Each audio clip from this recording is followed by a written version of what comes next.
Good evening, everybody. My name is Andrew Shepherd, Chair of the Townsend Planning Board. I call this meeting to order at 6:30 p.m. I'd like to have a roll call of all the board members present, so please say your name for the record. Cindy King is present. Sharon Ross is present. Brett King present. Herbert Thering present. And Andrew Shepherd present. Would you please join me in the Pledge of Allegiance? Pledge allegiance to the flag of the United States of America and to the republic for which it stands, one nation, under God, indivisible, with liberty and justice for all.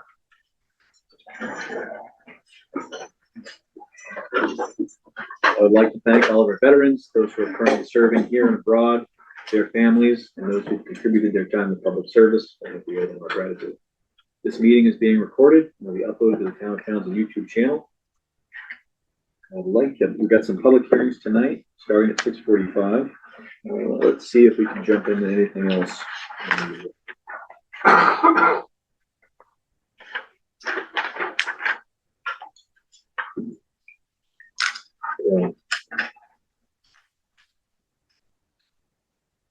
So for 3.1, which is discuss, review, edit, proposed draft amendments to Chapter 175, Townsend Planning Board Regulations, a memorandum to Townsend Planning Board from Joseph Boyle.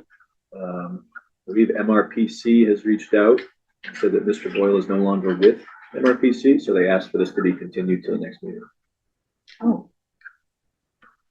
So we'll skip that one and we'll wait and see.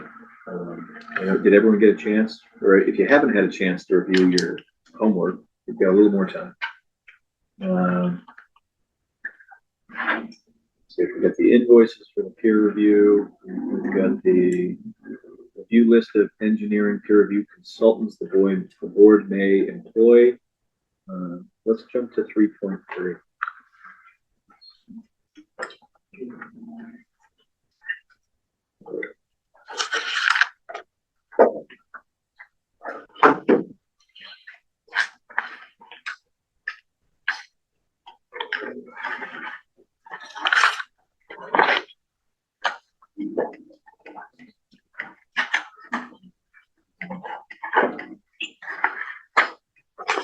So 3.3, it looks like it's just two, which would be grades and then oil tanner. I don't know if the board has any thoughts or questions. I'd like to be able to get three. Three for Oh, is it small. under 3 fixed? Oh, right here. Hold on. Yeah, we need to get some more. Yeah, We can't just have two. I mean, there's got to be other engineers that are willing sure. to do it, I would think. Like, I think, Beth or somebody should call a few firms that, there's half a dozen guys I know won't pull that. Sure. Yeah, I'd like to have more than two, because at least in our experience, the two have been one for bigger projects and one for little ones. Right. So really, you kind of only have one each. Anybody else have any other thoughts? Yeah, if there's plenty of them out there, then we should probably have Thank goodness. at least 3. Should we approach and get more folks? Yeah, I guess maybe we'll make it a. Let's see if we can make it an action item for Beth. I know it Can sounds we like do an invitation? I mean, I think we could, but someone's going to send out the invitation to certain people to make sure that they respond and are interested. And I think, Andrew, we should get documentation that we asked them and they deny too, because if anybody ever says, well, you only have two, you can say, well, yeah, but we've reached out to 6. And Sure. we tried. Yep. It's not interesting. Yeah. I think we should try to get at least 3. Sure. At least 3. Sure. Okay. I'm going to ask Beth as an action item if she can look into adding a few more. And if not, then we'll have to come up with something ourselves. I know she reduced her hours or has less hours, maybe for a little bit less time. Okay, so that covers 3.3.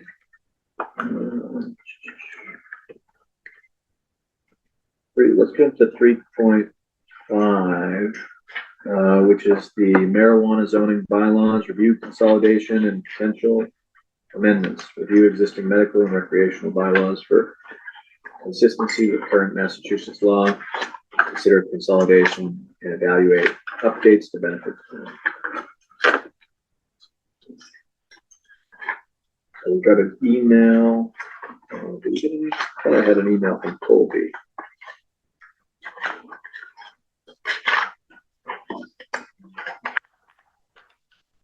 I did go to Groton. I did pull down the bylaws from Groton and Pepperell and Ashby for marijuana.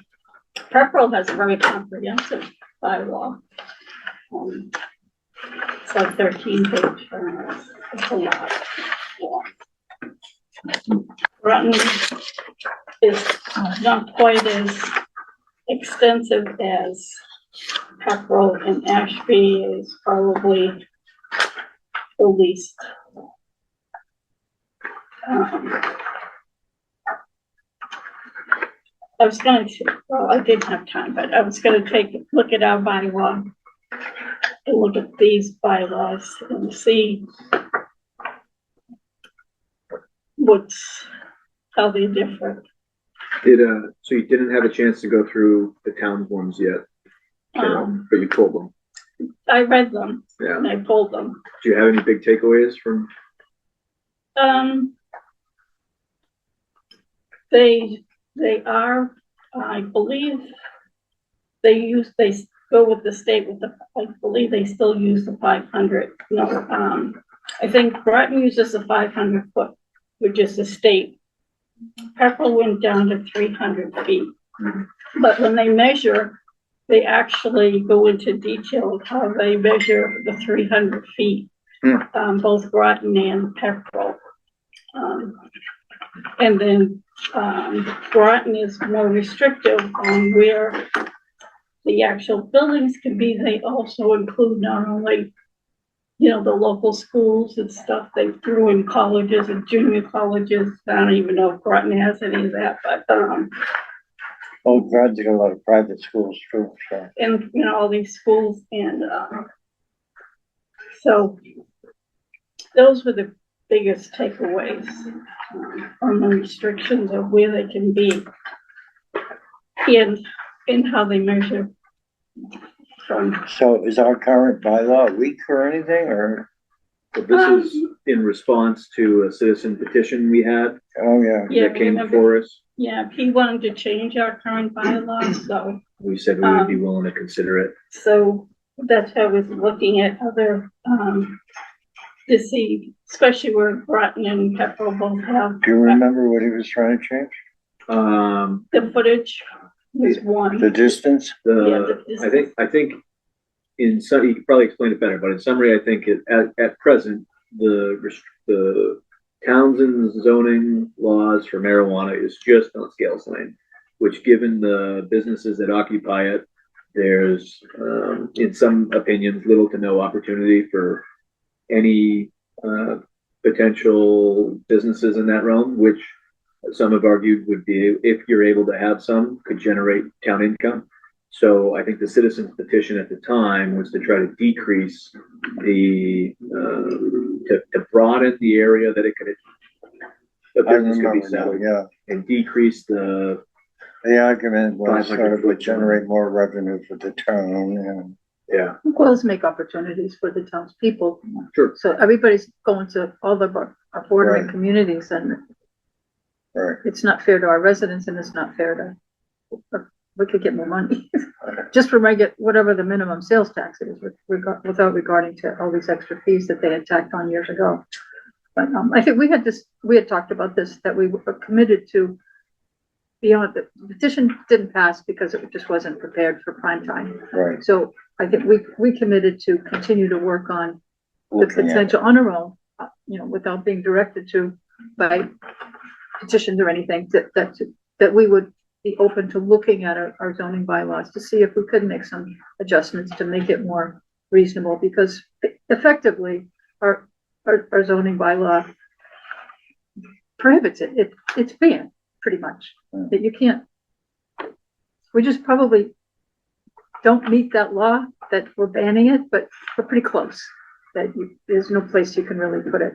So we've kind of committed to just review, not committed to making it so, but Right. to review and See make a if- recommendation. see if we can make some adjustments to make it Okay. reasonable, that even if properties might not be available for somebody, but that, should they become There was a available? question about what kind of business, commercial and business areas that would be inclusive. I remember that. Yeah. Uh, And the state laws changed Say too. what? The state law has changed even recently. right, So even our bylaws, I think we probably should, I've been really busy, so I really haven't had a chance to really do a deep dive on this, but I think we should probably look at our state laws to see what the changes are and see how that impacts our bylaws, because we might be completely out of compliance too, or we might need to make adjustments without regard to any great changes. But there's more allowances, there's more different things people can do. But then, when this was passed, what year was this? Which, is that the original Townsend bylaw or is that the Oh, state law? passed it, 2018, so, Is that the Townsend one? yeah. right. So Recreational was 2018, Yeah, I remember there was a 27 discussion on 2013 medical and versus 20 recreational yeah, use. no, I think it's all kind of combined now, more so at the state level, but Yeah, the ones I found on the different towns, they don't separate. They don't Yeah, it's- separate it's them. just- Oh, it it's says- just Right, marijuana. right. I think that was the issue. Ours separates them, yeah. which at the time, that was the thing, Appropriate, that yeah, was the thing. In right, fact, I think you were prohibited from combining. right, Now that's the thing. right. Because it's, well, I think at the state level, it's almost silly. Okay, Oh, there's a sign-in sheet in here. Okay. Cindy, I know you were sharing some thoughts. I know you said you didn't have a lot of time to dig Yeah, too I much haven't into had a it. chance to do that Okay. deep dive, so I'm hoping to find some time and Well, lucky, we're not under a time pressure for it. Yeah. It's just something we were willing to consider and have time to do it. Robert, or Cindy, would you guys pass me a pen? do what? Just pass me a pen. Go ahead.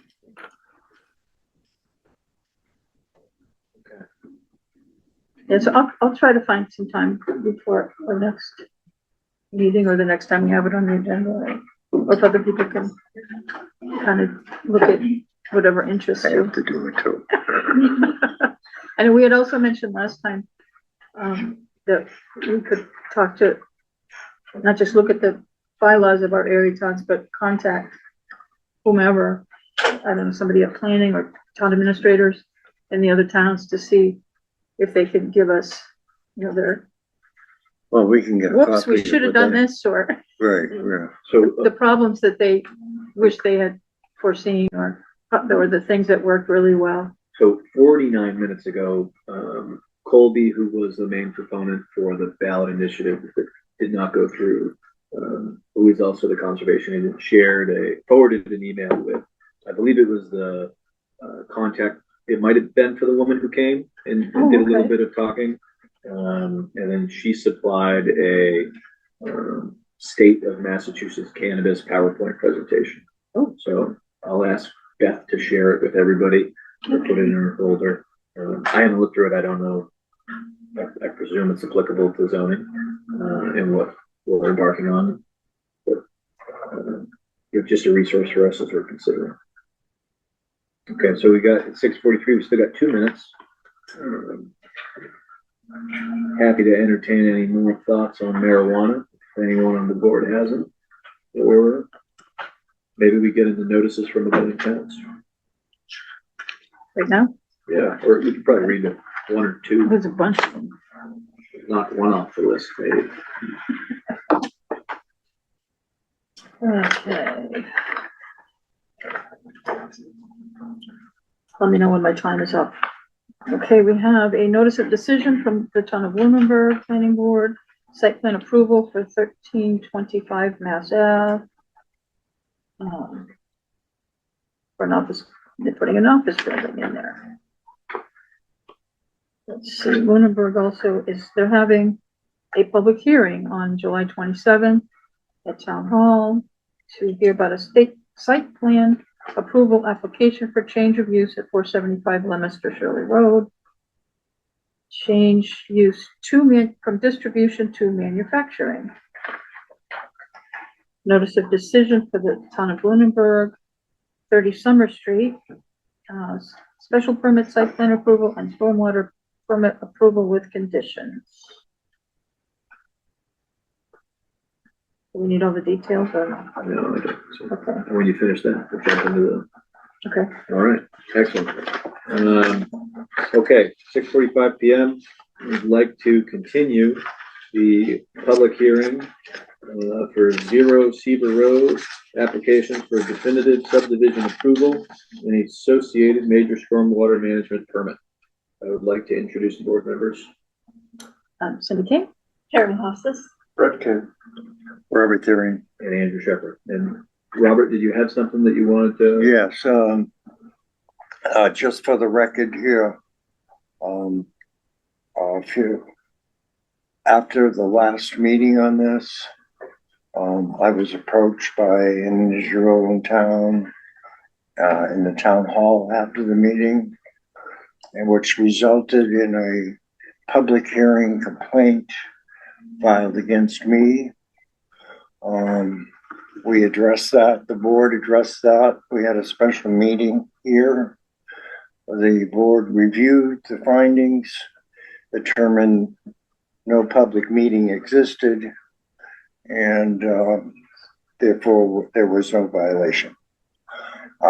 So I just wanted to disclose that history before we entered this topic. And even again today, I called the State Ethics Commission, and I spoke with the town clerk, and they both agreed it would be wise for me to make this statement now. Thank you, Robert. Thank you. So a public sign-in sheet is circulating. If it's over on this desk, if you haven't already signed in. I think most people here have. Cindy, could you read the legal ad for the record, and Okay. if you have it?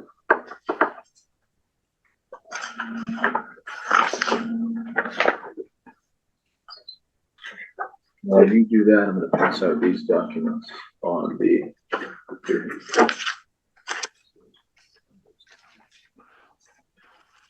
You get one, Robert. See if I can find it in this file. Is it inside the folder? Is it gonna? This is 22 West Mineral. Oh, okay. I'm trying to get to the right folder. Yeah, okay. Yeah, it's the log paper. Wait a minute. That's one A that lot of Carol too. paper. That's the renewal. That's one for Carol. Where do we have all these? Wouldn't be in. Not in here, right? No, that's just the.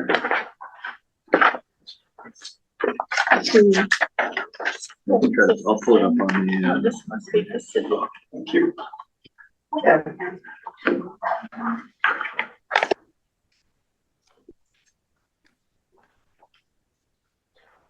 Robert, if you don't mind passing these down as well. I Cindy, I'll don't have pull it up, anything, I'll pull it up on the, yeah, I don't have it. I don't have it. It's not in this file at all. I think this might be.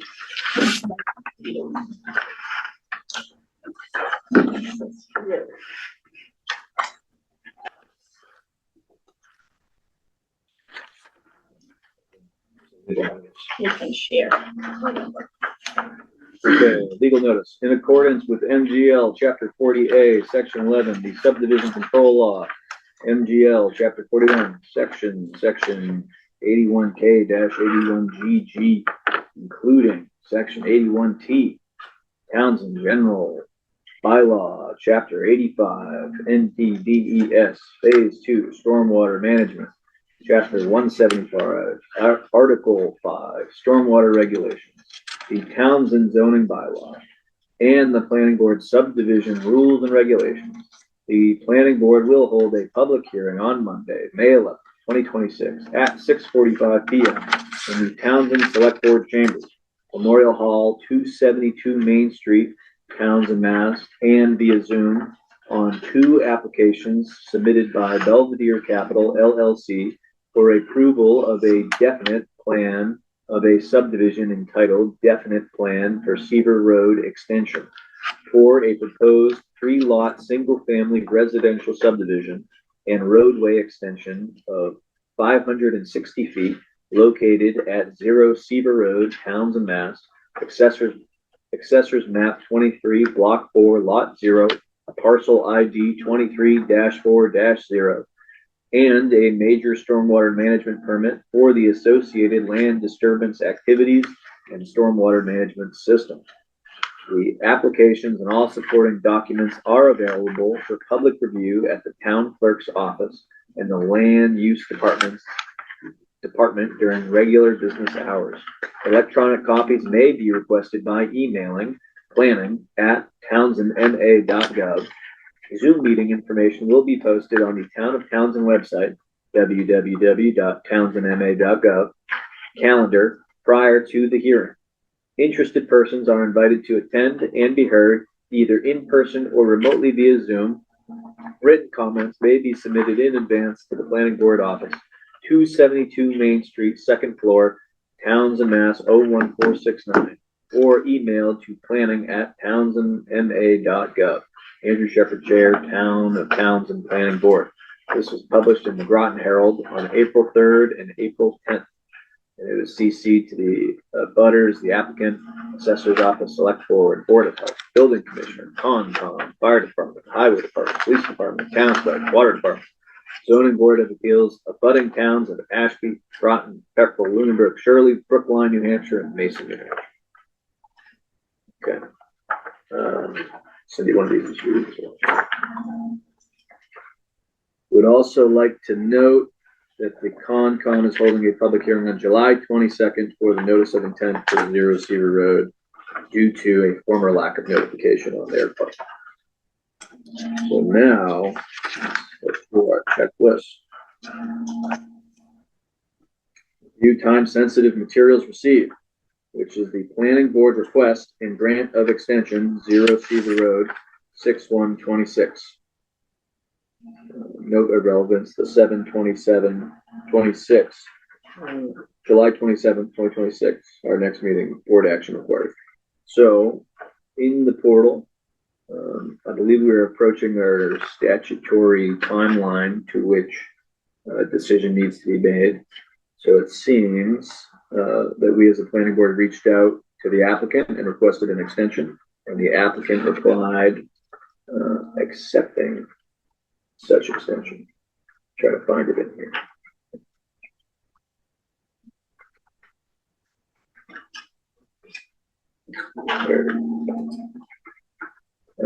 You guys get a chance to look it over. Do you have any questions or comments? I guess, would the applicant like to comment on it? Mr. Chairman, Sure. For the record, David Plunkett, representing the applicant Belvedere Capital LLC. And with me tonight is John Mello, who's a principal of the limited liability company that's applying for the matters before the board here tonight. Mr. Chairman, Wayne Bellick is on the line, and I'll be turning it over to Wayne to make his presentation relative to changes he's made and responses that have been proffered for the peer review group, and we're still waiting for a final analysis, a final response from that, but everything has been submitted. Basically, we've provided everything that's been requested, and still, ready to provide to the town and the board and anyone with any questions, responses to any inquiries you may have. Again, with the Conservation Commission, there's been an acknowledgement on their part. I'm very thankful that they've acted quickly, that they're going to rectify the situation, and we're set to move forward with that. It should be, nothing different is going to be presented at the hearing for full conservation. But at this point, I'd like to turn it over to Wayne, and Wayne can take you through the steps in terms of what he's done relative to the revised plans and the submittal to the peer review group in his responses that is provided to him. So I appreciate that. Do you have any direct comments on the letter of extension? There's no issue pertaining to it. Yeah. So and whatever you need, if you need something else signed, there's no question that give to the board whatever you're looking for in terms of extending the time period for the decision. I appreciate that. I think before we turn it over to Wayne and have David as well from Oil and Tanner, I think because of the length of time between the last meetings, and cutting it short at the very beginning, I'd like to open it up to public comment. But there's a few other items that I want to go through on our checklist before we do that, and then before we get to the peer review comments and the response from the applicant and then the peer review consultant. So, so you note the extension request received in the portal to Seaver Road extension response to peer review letter. So we have that. That'll get talked upon by Hoyle and Tanner and Wayne. And then we've received some written letters received for the Seaver Road extension. We'll read those. One is a letter from a Jolene Seckman 0 Seaver Road, and then we have a Seaver Road extension response to peer review. So okay, we'll cover that. So what I'd like to do, just because we limited public comment at our last hearing, I would like to start with public comment at this meeting, and then finish with the back and forth from the applicant. I believe at this point it'd be Wayne, and then David from Oil and Tanner to go back and forth on the peer. So any neighbors of the public present that would like to speak, please raise your hand. Yep. Sure. My name is Bob Ayla, 38 Seaver Road. My understanding is that the discontinuation of Seaver Road was officially voted by the town back in 1973 at a town meeting. And my question is, can the board act alone to make a decision that affects that previous vote, or does it have to come before the town again?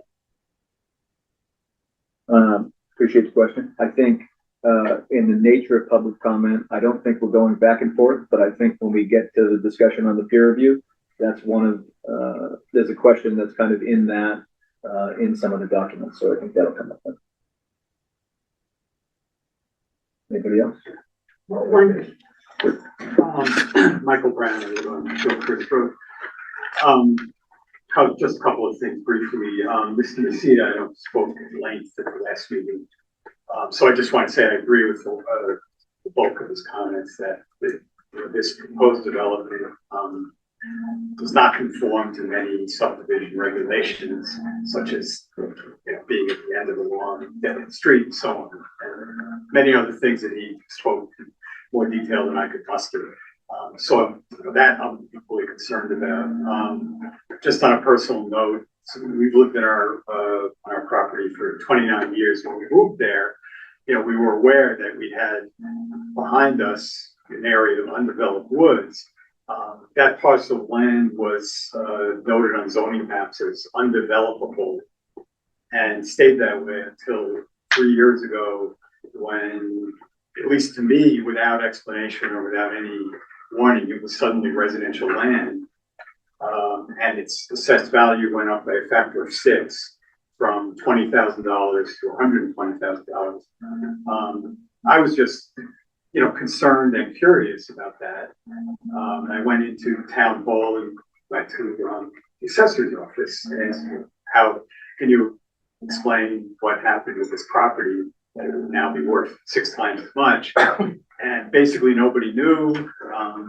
People said they would find out, get back to me. That was 3 years ago and I'm still waiting. So maybe there was some process, maybe I imagine it was somehow related to the plans for this property by a new owner, preliminary plans, but if anybody could explain how that sudden change occurred, and maybe it isn't something that requires notice to the public, how that occurred, that would be something of interest to me. And us. And us. Sure. Any, Do you think that affected your property values? I had no idea. It just, I guess my concern obviously is that I, have preference for this area of undeveloped woods right next to me on two sides of my property, not to suddenly be developed with houses. And that, made it appear that was going to be easier or more likely when all of a sudden, without explanation, the classification changes, the assessed value changes. Nobody can or will explain why that happened. So are you opposed or? I'm opposed, yes, because I feel that it was undeveloped. It's been similar developments have been rejected previously, at least 2 occasions by the same board. And there are many subdivision control regulations that have to be waived in order for this development to occur. Unless there was some really, really compelling reason, which I don't believe there is. So I'm opposed. If that wasn't clear, I'm sorry. Ms. O'Brien? Deputy O'Brien, 21 Cleveland Road. And I apologize if this was asked in the last meeting. I did not know there was another meeting. Unfortunately, I'm not an abutter, so I wasn't told about it. I have a lot of concerns about the road itself, adding additional traffic on that road. When I've been there for 31 years, and when we started, it was a 2-lane road. It is no longer a 2-lane road. We have to physically pull our cars over if another car is coming towards us in order to let anybody by on that road whatsoever. We had a fire last year on the road. It was very difficult for the firefighters to get down there, and they did a good job.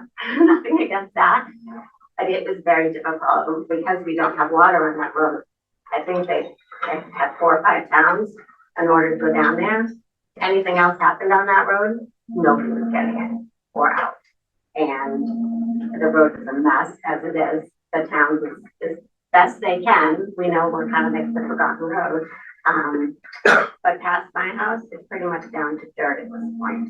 And more traffic going back and forth. I don't know how we're going to be able to manage that. So just concerned about that. Michael Siegman, trustee of the butter. My wife can't be here to submit a letter. I understand it's not a debate, but I do have a quick question. Public meeting. You had mentioned the extension of the statutory date. Is it possible at the public meeting to disclose what that extension is? Yeah, I think, I'll try to pull it up. I'm happy to read it. Just looking for the date. It'd be the next scheduled meeting, which is the 27th. All right, thank you. Regarding the substantive comments, I suspect you're surprised at the number of people who have shown up. As indicated in our letter, one reason is there's an ongoing dispute regarding the property between the applicant and several of the abutters. It was not disclosed anywhere in the application materials. I do not understand. My understanding of under the law is a subdivision whose boundaries are under dispute cannot be approved. And given the ongoing issues the town's having with clerk, public notice, etc., I do not think it makes sense for this board to go ahead and approve any subdivision, even if it technically meets any requirements, with the likelihood that it could very well be undone in any subsequent property dispute between the applicant and the butters. Anybody else? I do have one more question. Paul Baylor, Cedar Road, 38. With the amount of engineering work that's been done for the stormwater management and environmental concerns, very necessary and diligently done. So it leads me to question whether or not the 3 houses proposed could grow into something bigger and larger in the future. It seems that there's an awful lot of work being done, and maybe necessarily so. But for 3 houses, it raises some suspicion in my mind that this may grow much beyond 3 houses. Thank you. Owner Brown, Gilchrist Town. Yeah, so my concern is, as stated before, it's basically there's so much so many regulations have been circumvented to make this supposed development possible. Many of us moved in, expecting a rural character. Now they're talking about building a house practically on our neck, which isn't the way any of the properties looked before. And as mentioned, there was no transparency as to how it suddenly became developable land, where all this time it was considered undevelopable. And that's the reason why some of the people bought their properties here, because it was undevelopable. See, the road would completely change if they tried widening it. These huge trees would all get destroyed. The road would not look the same at all. Our property would not look the same because it's, you know, it will change if they start building 3 or possibly more houses right on our necks. And how could they have done this with no transparency, all these regulations being circumvented? Thank you. All right, anybody else? Public comment? I know it's not back and forth, so you might not be able to answer these 2 questions, and sorry if they sound different, but how does land that supposedly was undevelopable all of a sudden become, you know, or we can develop on it now? And then my other question is, if nothing's been approved, how is their work being done on the land? Again, I kind of look at the answer questions from this side. I think technically the way that we're taking public comment is more, everyone has a chance to say how they feel or their concerns, and we take it under advisement as the board. And then I think part of my goal, unfortunately having shut public comment off earlier in the previous meeting, is as we go into the section where Wayne and David go back and forth on more of the technicalities of the peer review, which some of these I do think are kind of covered. They may be able to speak to some of these questions directly. I have no concept for how like the appraisal department, says this is or is not developable, and then uses that as a category of designation, and how that may or may not have any standing legally. It may just, that I do not know. So, but we'll see if we come up with any answers later. So, sure. Anthony was 32 Cedar. So the property in question that they're looking to build on, that was owned by a builder.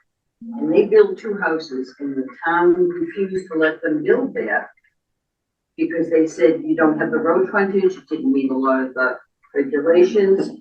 That's when it became undevelopable. So that it changed mysteriously, it makes people scratch their heads. Hi, Cheryl Burgess, 41 Zebra Road. So we're on this topic. How did this land change? So is there a way that we can get an answer for this? Because it seems like many of us in here would like to know that.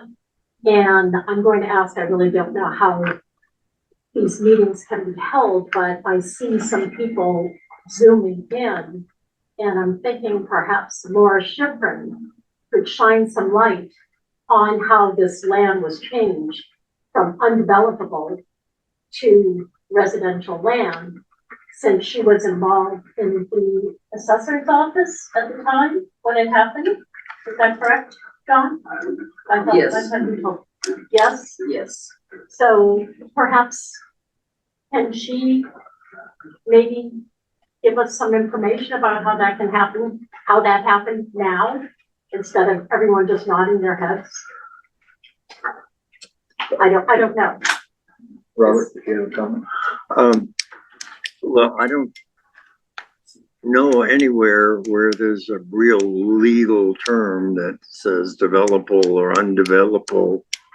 In anything I've seen, I think it's more of an opinion at the time and it might have been a product of the landowner at the time trying to reduce his tax base. I mean, those are possible reasons.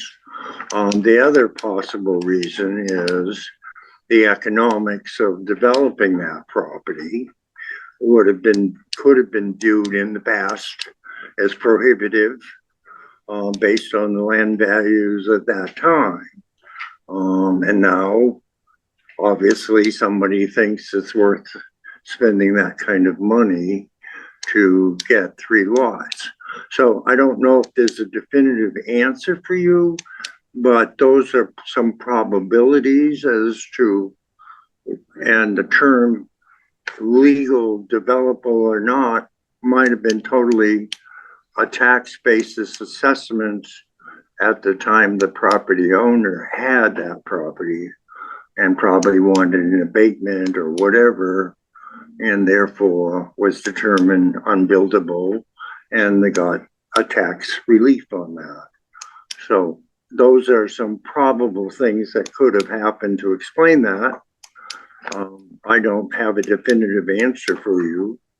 And I don't know if there's a real legal definition of that. It's more of an opinion, I think, but. So I don't think so. I do want to, I don't want to go, I think the point has been made about public concern regarding developable or non-developable land. I don't want to, if there's a new point or a different point on that matter, I'm happy to hear it, but I do want to. Those are all helpful reasons, thank you. On the other hand, how much impact would the zoning and other regulations have on the term, whether or not it's developable versus undevelopable? That I wonder. Sure. Andrew. Sure. I don't, if you're looking for an answer, this board can't give you an answer on that. Okay, we are looking at the plans that are in front of us. I don't, if someone said we're nodding our heads, there's nothing else we can do. We can't give you an answer how it got changed. So we have a set of plans in front of us, and that's what we're making a decision on. Right now, we're hearing public comment, and we're happy to continue hearing public comment and new thoughts. And We have a number of people online too. do we have anyone online that's got a comment they'd like to share?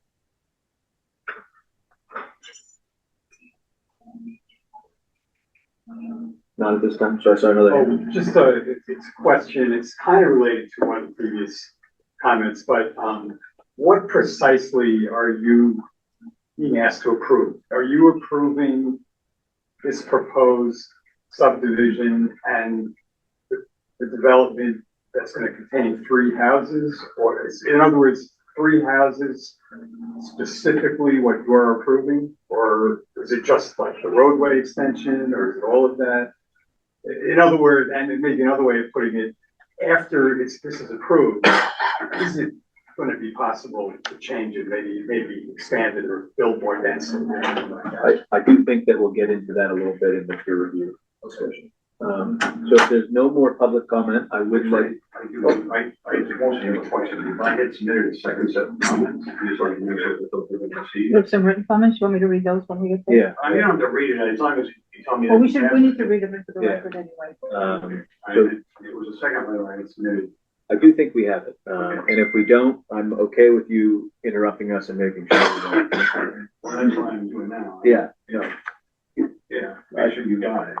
Again, you don't. Cindy's gonna read through them. I think we are gonna read all the We have letters five, we into have the record. 5, I have 5 letters there. You have one from John, the Masita. I know we read your Yeah, other I one. got- I have at least one. This might be the new one. You see, well, it was posted here on June 29th, I don't know. Yeah. If there's another one, So I know we read your May one into the record. oh, okay. So if there's no other public comment, I'd like to read these into the record and then have, I think we'll go with Hoyle Tanner first and then we'll have Wayne finish it up. So go ahead. All right. This one is from Bob Alott and Steve, boy, I'm butchering these names. Steve Desolate? That's correct. Okay. We are writing regarding the legal notice pertaining to the definitive plan for Seaver Road extension. by Belvedere Capital for a residential subdivision at the end of Seaver Road in Townsend. As abutters to the subject property, we respectfully submit our strong opposition to the proposed plan. In addition, our concern that the proposal appears inconsistent with applicable subdivision control requirements, prior town voting decisions, and previous planning board determinations involving similar development proposals. We also have significant concerns regarding public safety, roadway access, traffic impacts, and the preservation of the surrounding residential and rural character of the neighborhood. Our concerns include, but are not limited to, the following: roadway conditions and access. Seaver Road is currently inadequate to support additional residential development and associated traffic volume. The roadway is narrow in width with existing stone walls, vegetation, and topographical constraints that prevent two vehicles from safely passing simultaneously. Vehicles are frequently required to pull onto private property in order to allow opposing traffic to pass, creating both safety concerns and potential property impacts. The roadway is presently in poor condition and in need of resurfacing due to numerous potholes and deteriorated pavement. Existing limitations related to ingress, egress, and vehicle turnaround capacity raise additional concerns regarding safe access. Emergency and public safety concerns. We have serious concerns regarding the ability of emergency response vehicles, including fire apparatus and ambulances, to safely and efficiently access properties along Seaver Road in the event of a fire, medical emergency, or other public safety incident. This, in and of itself, is creating doubt and alarm as to whether we are safe in our own home. These concerns are further heightened during winter conditions when snow accumulation and ice significantly reduce the usable width of the roadway. Traffic and pedestrian safety. The proposed development would substantially increase vehicular traffic on an already lengthy and too busy dead-end road, not designed to accommodate additional density. The roadway is regularly used by residents, children, and pedestrians, dog walkers, and horseback riders, creating additional safety concerns associated with increased traffic volume and congestion. Environmental and community impacts. The proposed development may result in wildlife displacement and disruption of the natural environment surrounding the neighborhood. We are also concerned about the impact that such development may have on the established rural character and small-town identity of the area. Given the foregoing concerns, we respectfully request that the planning board carefully consider the substantial safety, infrastructure, environmental, and community impacts associated with this proposal before taking further action. Thank you for your time and consideration on this matter. So then we have, this is from Diane Sauerbutz, 28 Seaver Road. Chairperson, I am writing to express my opposition to the proposed Seaver Road extension and housing development plan. As a 14-year resident of Seaver Road, I believe the development is inappropriate for such a rural, narrow road. It will have a negative impact on our small community. As Seaver Road is so narrow, it is not designed to handle the increased volume of construction traffic for 2+ years. It will also directly create a safety risk for residents walking and cycling along the roadway, with traffic navigating the narrow width of Seaver Road. In most cases, cars must pull over to let other cars pass when meeting on Seaver Road. Also, parts of Seaver are often blocked by delivery or service vehicles, and additional vehicles will make this situation even worse. The existing road is simply unable to handle additional vehicles, especially heavy construction vehicles. Seaver Road is in poor shape and deteriorating year by year, thus unable to handle increased construction traffic. At this point, the roadway is just one big pothole that gets filled in every spring. I have not seen anything mentioned in the proposal regarding paving Seaver Road, or anything that addresses the poor condition of the roadway leading to these houses. The proposed housing plan and ensuing traffic increase will negatively impact our peaceful rural community. I request that the planning board reject this proposal as unsuitable for our road. As a longtime resident of Seaver Road, I appreciate you considering all of my concerns.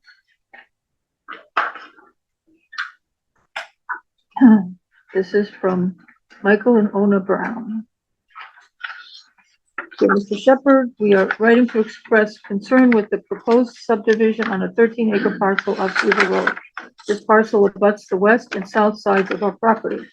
The planning board first rejected development of this property in 1989. In 2020, the board again rejected a development substantially similar to the one currently proposed.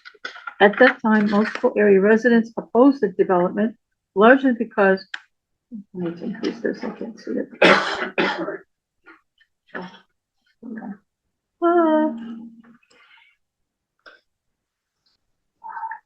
Yeah, that's better. All right, the planning board first rejected development. The board again rejected development substantially similar to the one currently proposed. These issues were documented, discussed extensively in 2020. For example, the existing dead-end street is already much longer than the maximum length for such a street, and the new development would involve extending the street another 500 feet. Moreover, the parcel is not currently located on a public way. Nothing has changed since 2020 that would justify approval of the development that the board already rejected twice before. Allowing such a project could set a precedent for subdivision and development of many other large lots that similarly do not conform to zoning requirements for development.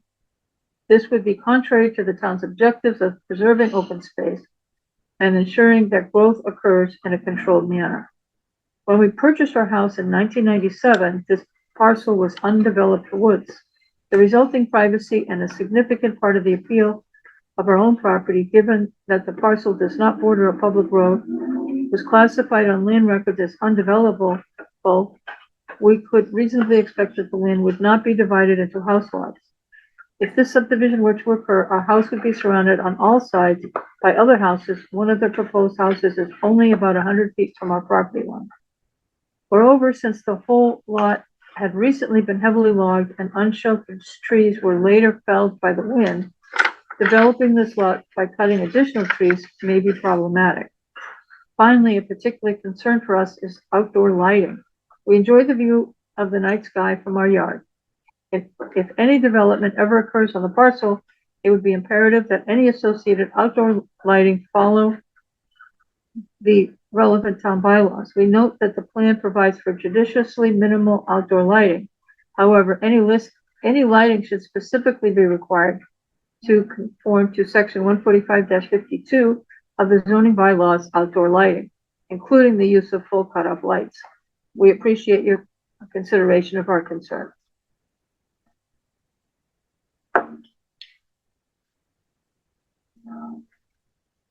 Whoops. Where'd you go?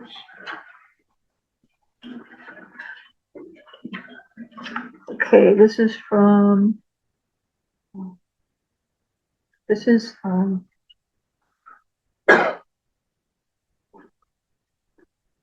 Siegman.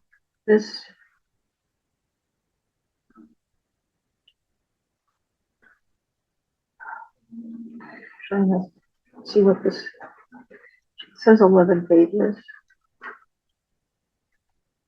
Some of its attachments. Okay. It's got a lot. I gotta read a lot. So. I'm ready.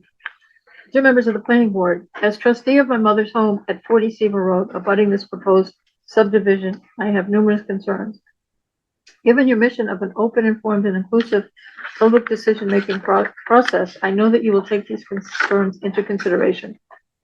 The planning board appears to be trying to approve this plan without allowing informed abutter input as required for Massachusetts open meeting laws.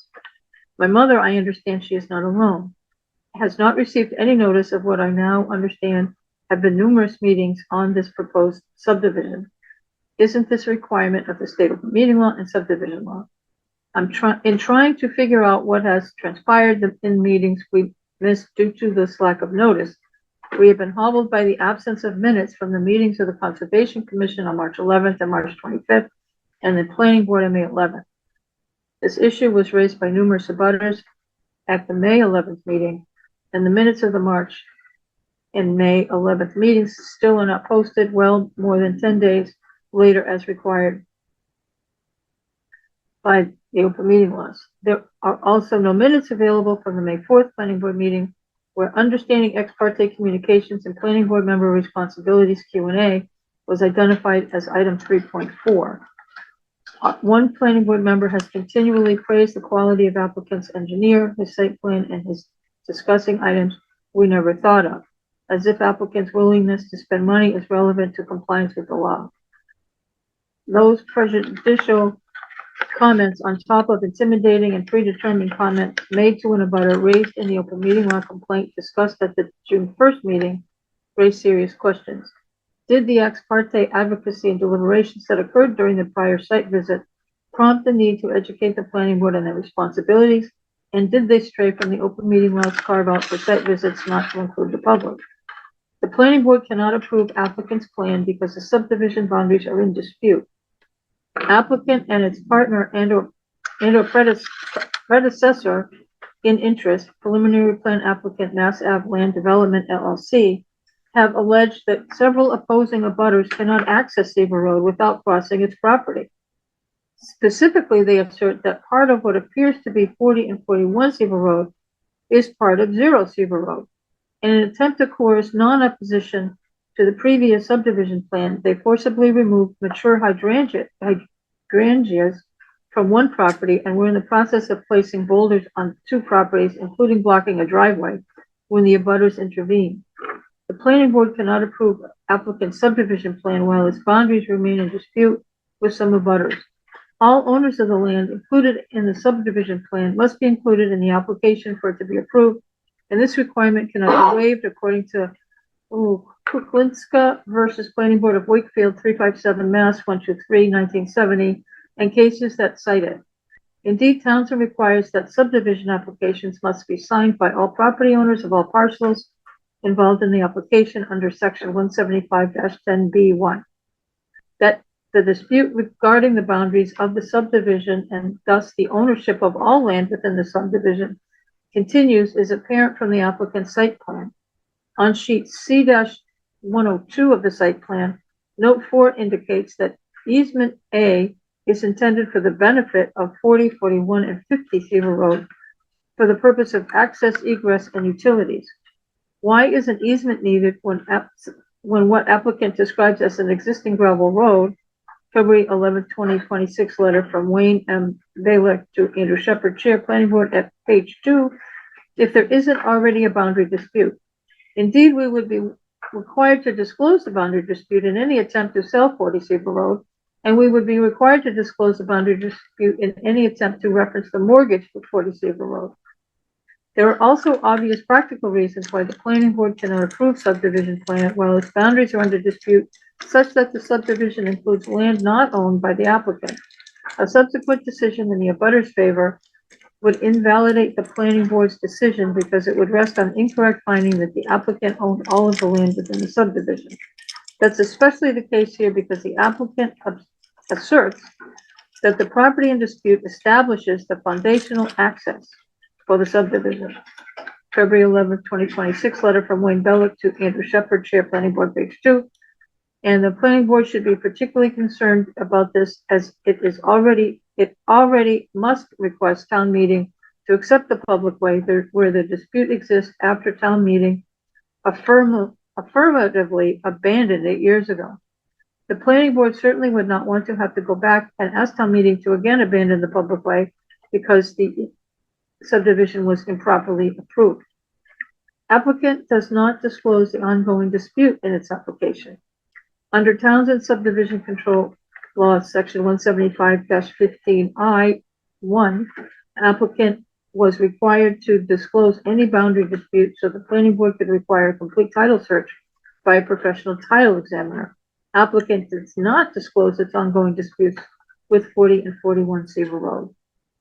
Under Townsend Subdivision Control Law 175-15H, 5, and 9, applicant was also required to include a community impact statement, which itself was required to include a community element, including existing neighborhood land use and compatibility with adjacent or nearby existing land uses. Applicant did not include in its community impact element a discussion of either the existing neighborhood land use or the compatibility with adjacent or nearby existing land uses. If it had, it would have been required under section 175-15H9 to detail the reasons why its proposal was was not compatible with existing neighborhood land use by 40 and 41 Seaver Road of the terminus of Seaver Road involved in the boundary dispute. And if those specific sections that require applicant to disclose the boundary dispute were not enough, subdivision control law section 175-3C6 states applicants are required to furnish any information known to them or their agents that could reasonably expected to influence the planning board's decision, whether or not such data is explicitly required by these rules and regulations, and whether or not such data is favorable or unfavorable, emphasis added. There can be no doubt that knowledge that applicant may not own all the property within the subdivision due to the ongoing border dispute could reasonably be expected to influence the planning board's decision.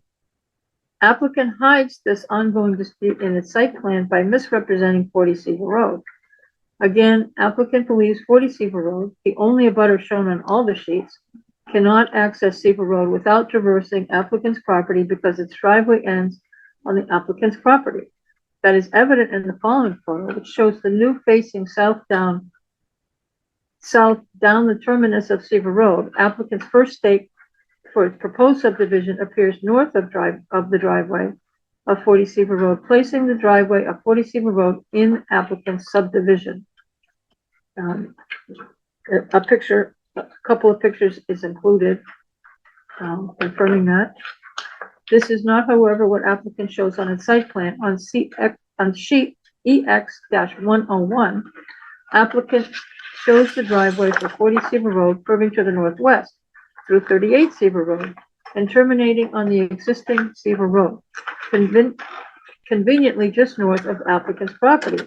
If that were the case, there would be no dispute, but the drawings are incorrect, as clearly shown by the above photos. Indeed, a close examination of sheet EX-101 shows the stub of a driveway pointing to the southeast as two dashed parallel lines also drawn for 40 Seaver Road, a little south of the full driveway. Perhaps this is supposed to correspond to the turnaround installed by 38 Seaver Road. However, as the above photos show, that turnaround is north of the driveway for 40 Seaver Road at 38 Seaver Road, to the left of the applicant's last stake and outside its proposed subdivision. Applicant transposed 38 Seaver Road's turnaround with 40 Seaver Road's driveway.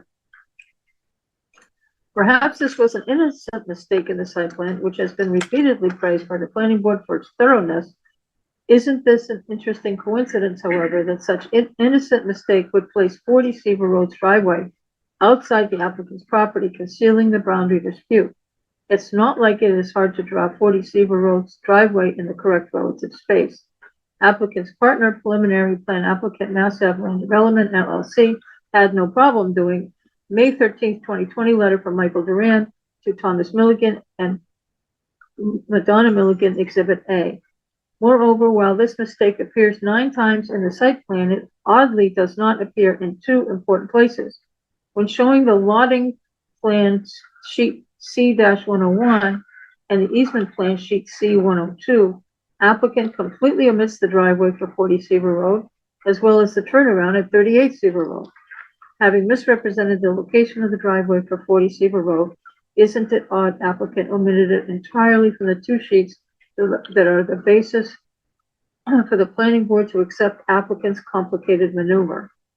Approving the subdivision would violate Mass General Law, Chapter 41, Section 81M.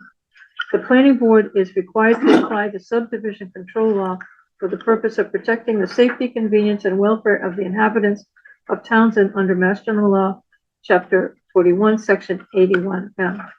Planning board approval accepting the premise that 40 and 41 Seaver Road require easements for access, egress, and utilities would be contrary to the safety, convenience, and welfare of those residents. Similarly, the planning board's powers under the subdivision control law shall be exercised with due regard for ensuring compliance with the applicable zoning ordinances or bylaws under Section 81M. Planning board approval of this plan would ensure non-compliance with the applicable zoning ordinance or bylaws by finding that 40 and 41 Seaver Road did not have the legally required means of access or egress, nor access for utilities. Approving this plan requires the planning board to ask town meeting to reverse town meeting's previous decision.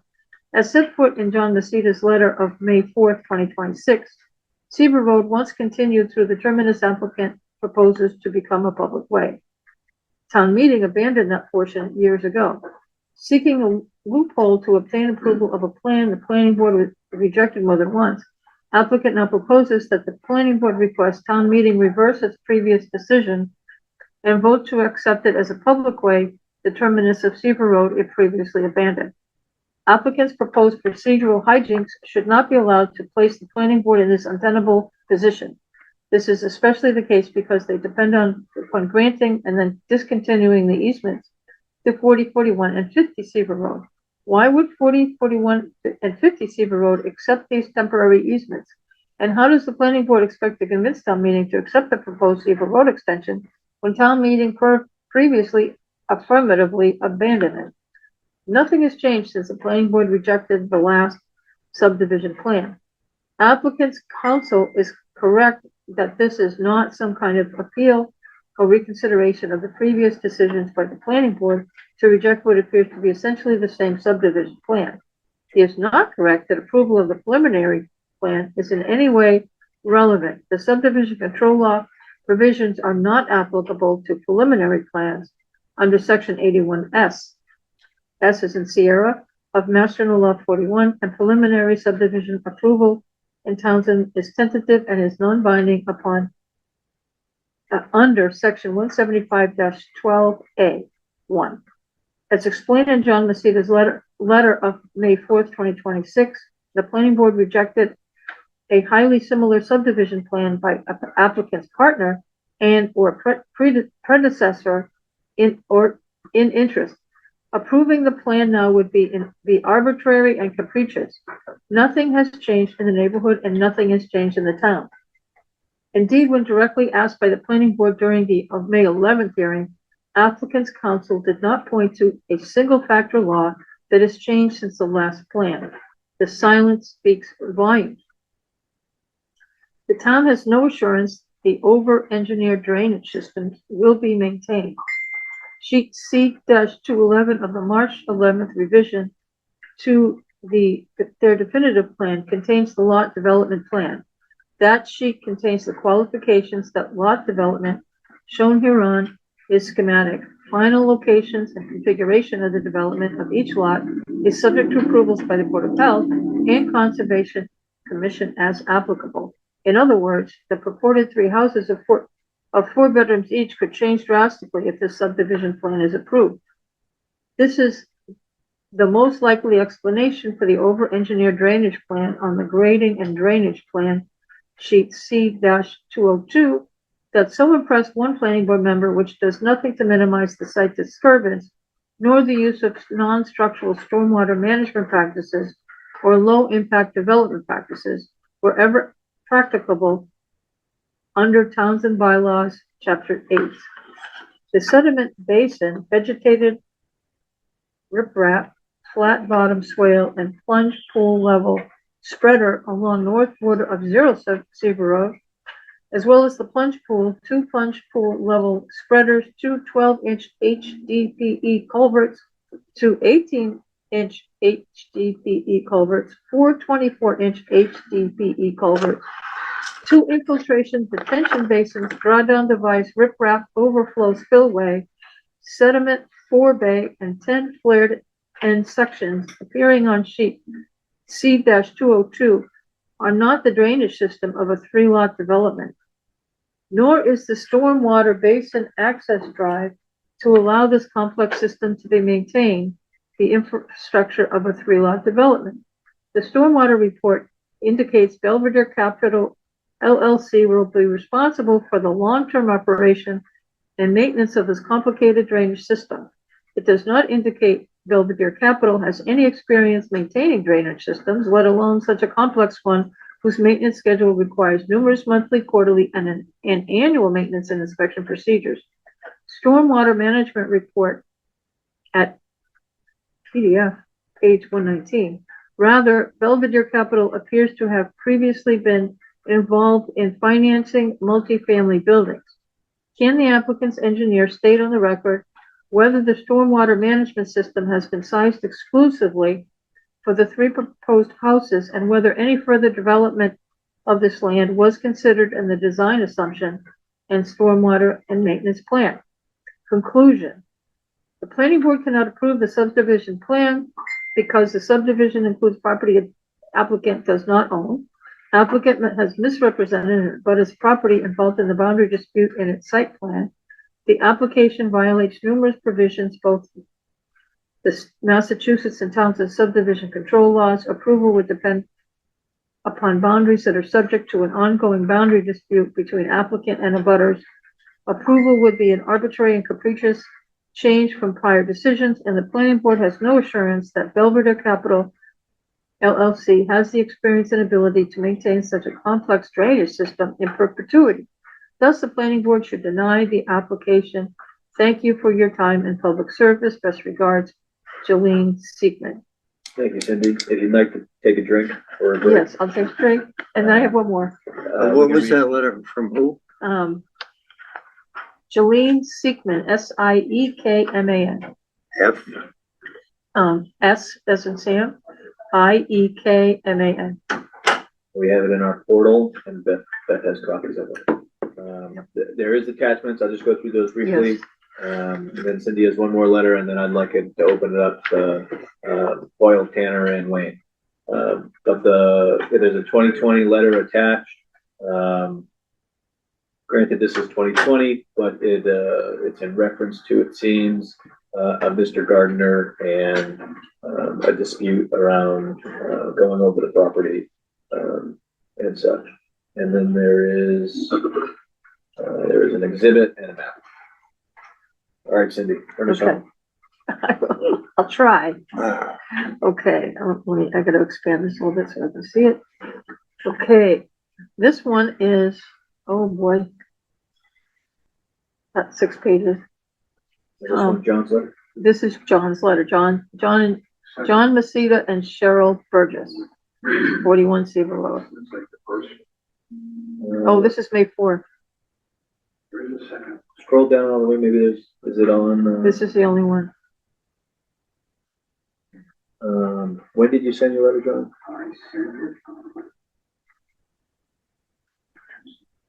When was it uploaded, Cindy? It was uploaded June 29th. I wonder if she uploaded the wrong one. I'm thinking she uploaded the wrong one. I do think it's possible that the wrong one was uploaded, given that you already have one. I don't know what proper decorum or process is, but if you have it in If front you of have a copy? I do, yeah. I guess I don't mind delegating you to read it, or if you want, we can have Cindy read it. It's up to you.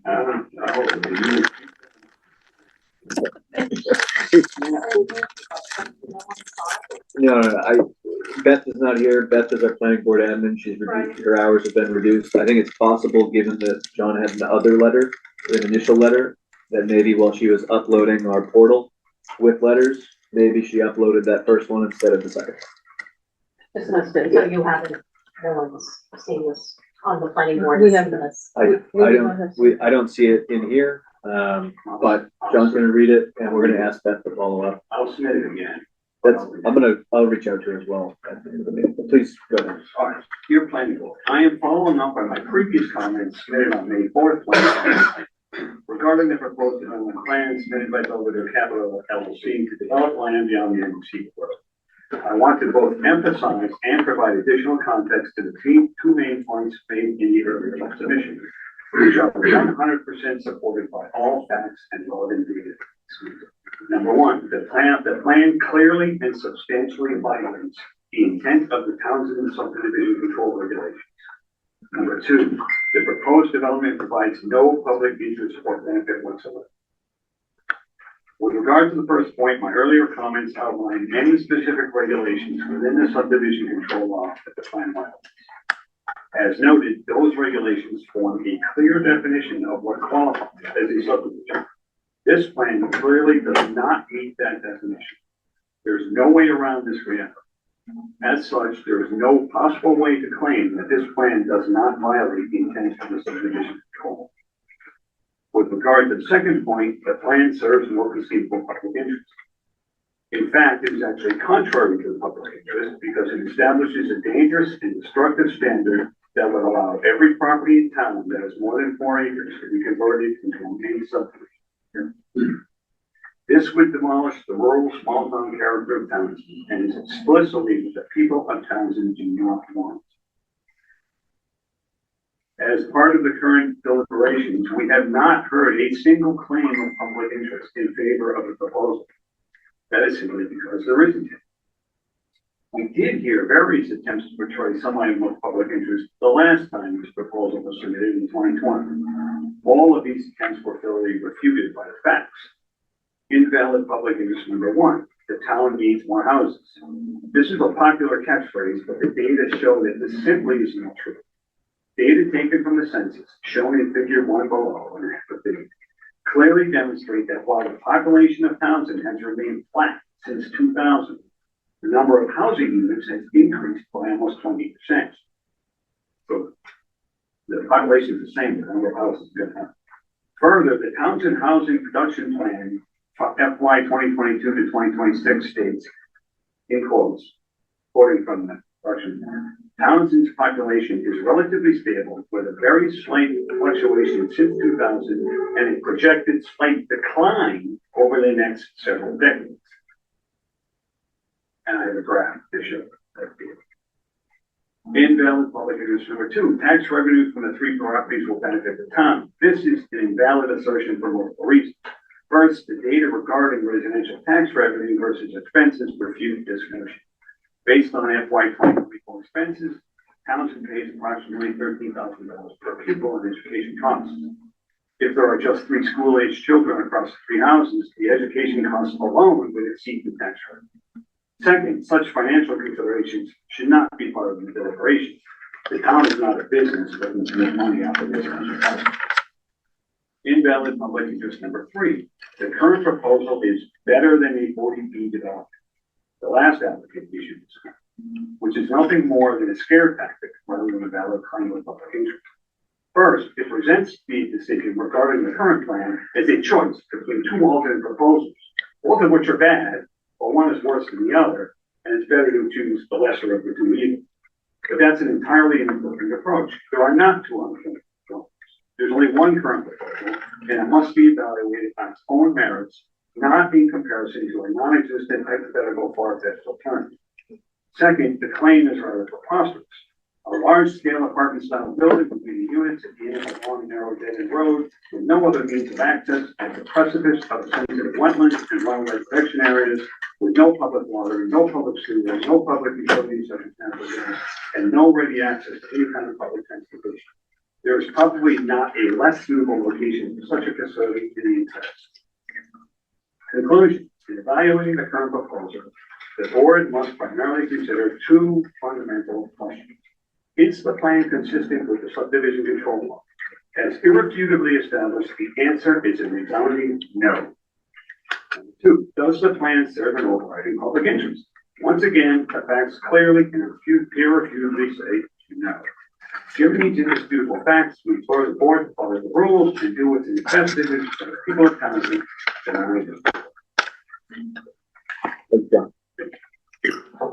Okay, we've read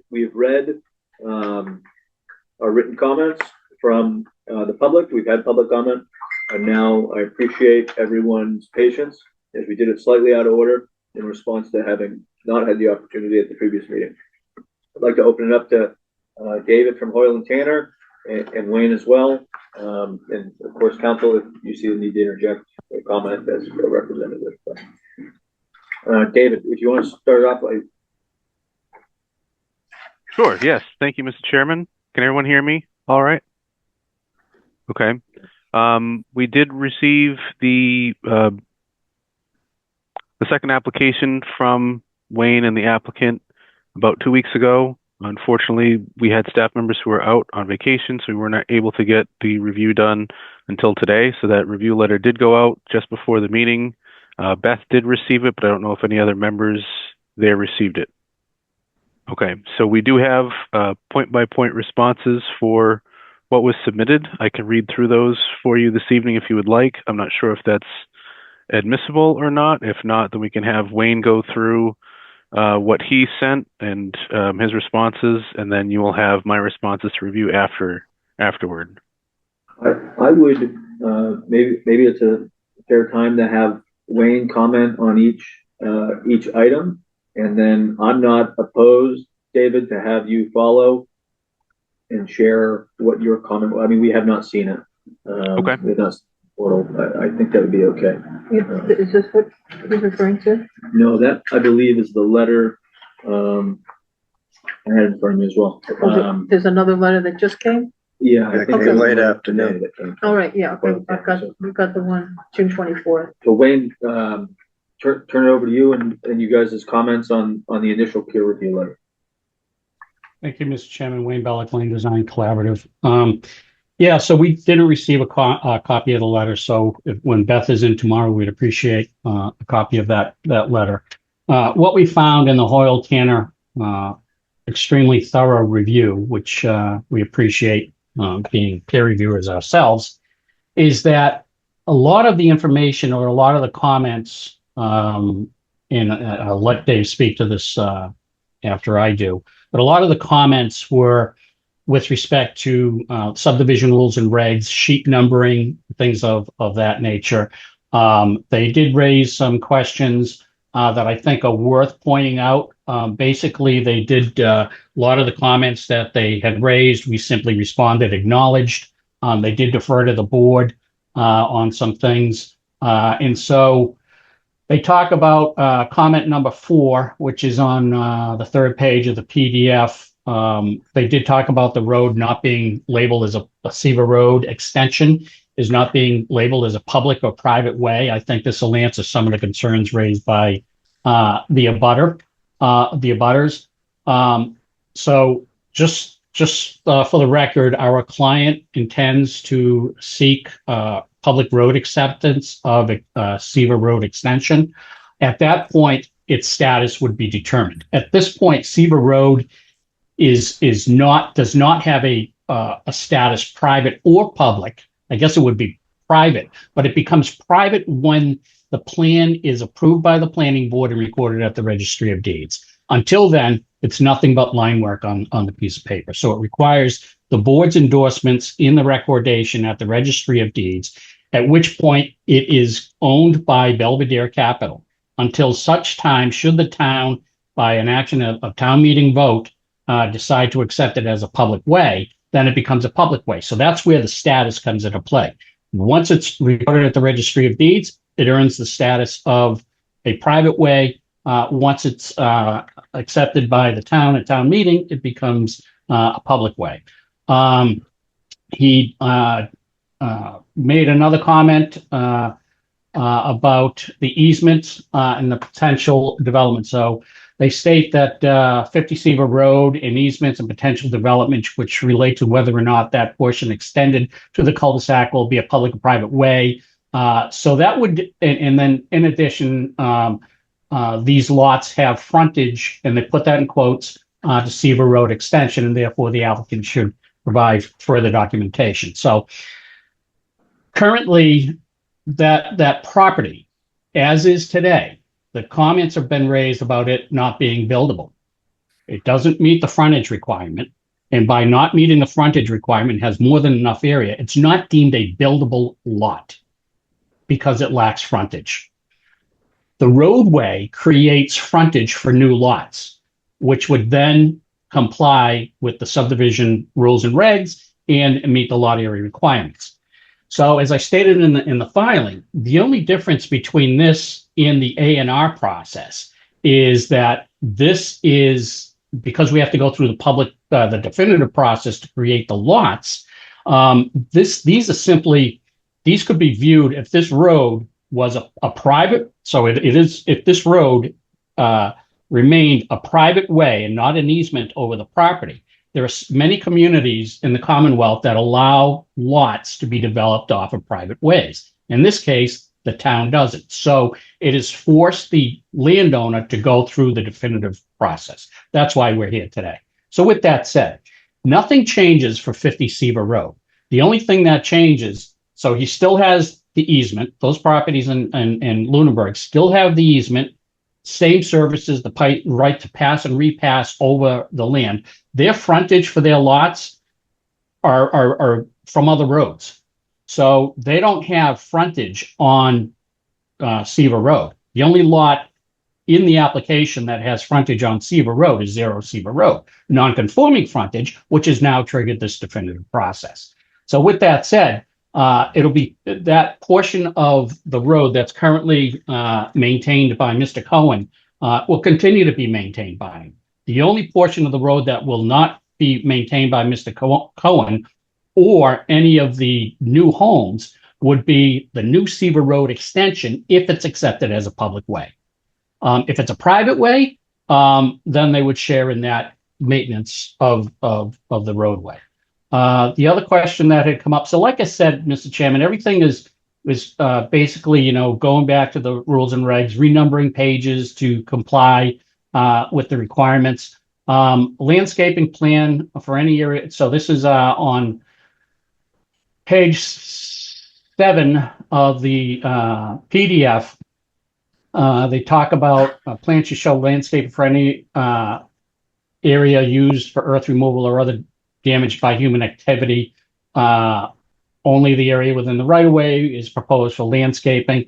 So the areas that were previously disturbed have been for the purposes of soil testing. There was some foresting done, and I understand there was a foresting permit to do that, a legal foresting permit. So we actually requested a waiver from this requirement to revegetate those areas until we know how the lots are going to be developed. There are going to be 3 homes up there. There's not going to be 50 homes. There's going to be 3 homes. That is the intent. Stormwater management system is designed in accordance with the regulations to size for 3 homes. The other thing they brought up, Mr. Chairman, was this was an interesting one. Reservation strips. So in your subdivision, in your zoning bylaw, you folks have a requirement, and in the subdivision rules and regs, that if this road, as it's created, you will note that as we come across the frontage for Mr. Maceda's piece and for 40 Seaver Road, you'll note there's a strip of land that's 3/4 of a foot wide on either side of the proposed layout of the road. That is required under your subdivision rules and regs. It's something that we typically don't do, and the reason it's provided there is to ensure that none of the abutting properties tie into the proposed road. That's the intent. So the question that Hoyle Tanner raised was the reserve strip thing, and there was some confusion in that because reserve strips are referred to as spite strips. You have a couple definitions in your subdivision rules and regs and your bylaws. One of them is the extension of the road to continue to other properties. That you cannot create a piece of property, a parcel, that prevents the road from continuing to another piece of property. And this particular case is shown on the site vicinity map. We'd have to cross wetlands to get to the other properties which are currently developed. Topographically, it becomes challenging. So that answers that question, with respect to, the reserve strip beyond the subdivision road and the reserve strips, or I call them spite strips, and they're commonly referred to spite strips on either side of the road in front of number 40. So the other question was the projection of the proposed ways. Again, this is at toward the end of sheet 11 of the PDF. This is item E. This is what I was just talking about, the projection of the roadway, and seek clarification as to whether or not these conditions are satisfied for proposed access to 50 Seaver Road. So as I noted, there are some environmental challenges if a road were to go through there. So that really isn't something that would make any sense to allow for the road to project through. On sheet 13, toward the top, I Developments more than 500 feet outside the current geographical area served by the municipal water system considered infeasible to connect to must have a water supply for the fire department to use. The applicant should indicate on the plans where the development lies in regards to the municipal water system. We reached out to Fire Captain Michael Grimley, who reviews the fire systems in town, to discuss the comment that was raised. And he indicated that the department responds to situations with the aid of several 2,000-gallon water tankers in their fleet operating in unison and rotation to collect the additional water if necessary. Consistent with other communities in Massachusetts, the fire department will call upon neighboring communities for assistance as necessary. That's what he had stated as well. The other thing was 8B, that a little further down the sheet. It was a discussion about the pavement being 26-foot wide required for a 40-foot right-of-way, and that it is 18-foot wide, which was approved by the planning board and the 2022 preliminary plan. And the Townsend, they asked that we reach out to the fire department to confirm that the proposed cross-section adequately provide the 20 feet of clearance required by 527 CMR. Basically, what that is looking at is the overhang of the vehicle, whether or not, if the vehicle is traveling down an 18-foot wide, your typical vehicle, the tires outside to outside are 8 feet wide, 8 to 8.5 feet wide. When you look at the vehicle swing, they want to make sure that the vehicle swing has enough width, 20 foot wide, to make those maneuvers. So in speaking with the captain again to discuss this, he stated that consistent with the department's position on the preliminary plan, that the department is accepting of the 18-foot wide travel service with bituminous concrete curbing, provided that the vehicle body swing can be accommodated, which it can, and as demonstrated on the plans in the fire apparatus maneuvering exhibit. And he stated his strong opposition. The town does require granite curbing. The fire department, consistent with others and many DPWs, stated his strong opposition to granite curbing. The other thing was on the next other comment. Number 14, catch basins. They have granite gutter inlets. Again, consistent with the fire department, he'd rather not see granite out there. Proper projection of stormwater management structures, which is on PDF sheet 16, item 11A. So that basically, so we're requesting a waiver for that, because if we were to project the stormwater structures out to the property, the perimeter of the property as required under the subdivision rules and regs, basically we would be taking concentrated runoff and directing it to private properties downstream of us. We'd also require wetland alteration, which is not good design. Basically what we have is it discharges and then gently sheet flows out of the basin. And that was it, Mr. Chairman. In terms of the comments that I thought needed addressing, David may feel differently, but like I said, a lot of the comments that were raised by Hoyle Tanner were with respect to the subdivision rules and regs, compliance with some of the protocols and the regs. And we felt, and we addressed that and again, I haven't seen the letter, but we feel that we've addressed those adequately for them. I will defer to David or to you, Mr. Chairman, on however you want to handle my responses. Thank you, Wayne. David, do you have, I guess out of respect for the applicant, I do think if you have comments based on the letter you submitted today, but they have not seen it either. And I don't love surprises, or I'm not trying to ambush anybody. But maybe David, if you could take some time to just comment maybe on what you heard, or briefly outline some of the comments you had in your letter today. Sure. Let me see. So I for the most part, I agree with Wayne. What they submitted did address a lot of what were detail-oriented type comments. Again, with these plans coming together, with the amount of people that review them and where they turn out after this review process is done, we want to make sure that the I's are dotted, the T's are crossed. and that all of the areas of concern are addressed so that when anyone looks at it, they can see all the information. A lot of our comments we addressed as saying that the comments that we had requested were handled. I'm going to look through my comments right now and see what some of the more critical ones were. Comment number 1A. Our request was per subsection C4, the emergency vehicle turnout has been provided. On sheet 10 of 17, turnout dimensions are 20-foot wide by 40-foot long with a 20-foot radius. And we defer to the building inspector, the highway superintendent, and or fire department if the turnout configuration is sufficient for that.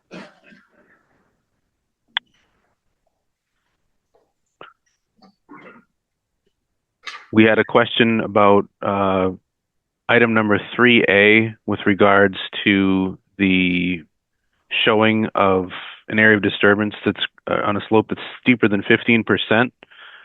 They did show where slopes were that were 15% or greater, and they did show their area of disturbance, but what we're finding is the two aren't quite lining up. Excuse me. What we would like to see is an overlay of anywhere there's 15% slope or more disturbance in the proposed condition.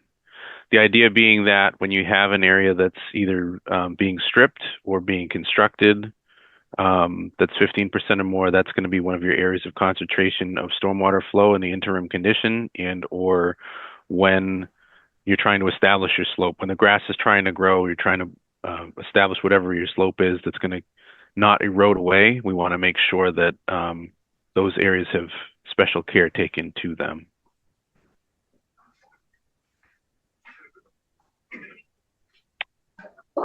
Let's see.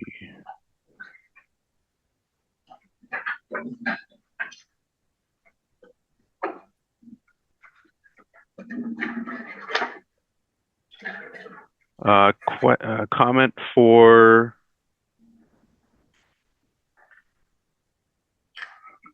comment 5.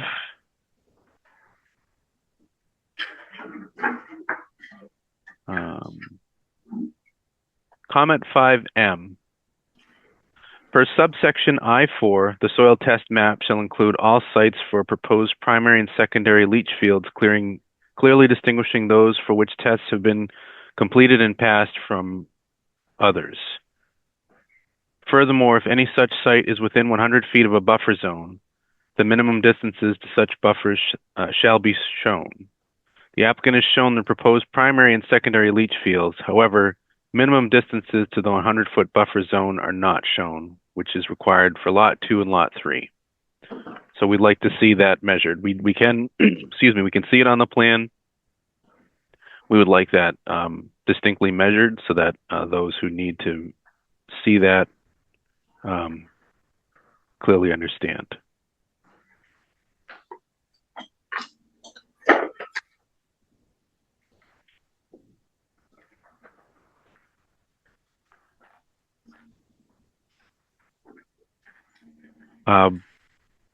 We just briefly talked about comment O regarding the landscaping, and I think there's a bit of a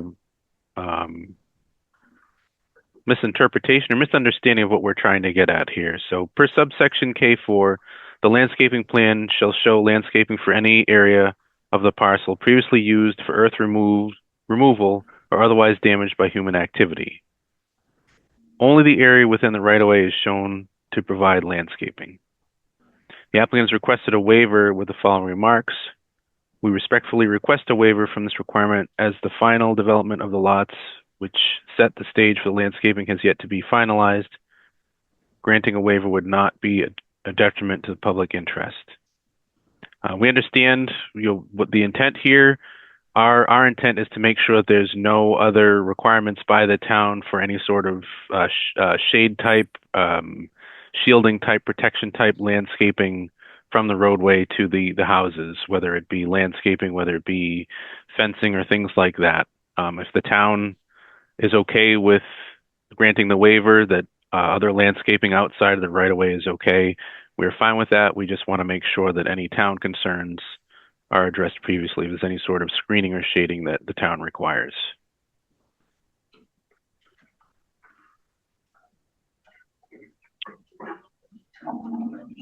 Let's see.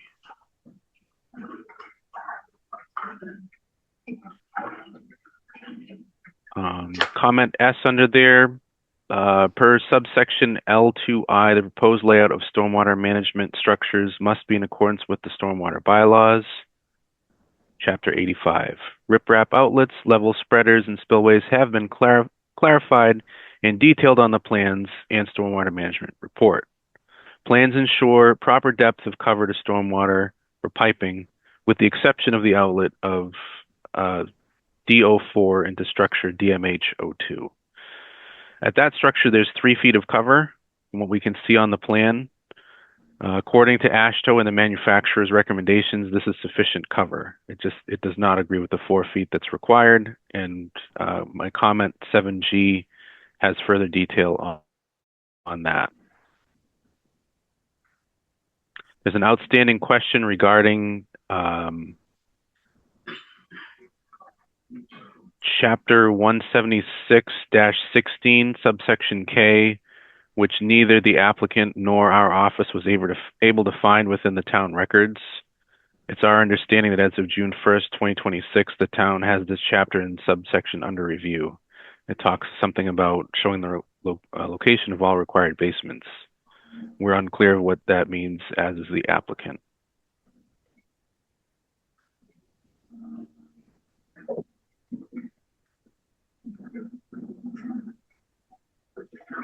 Requesting further detail with comment 5W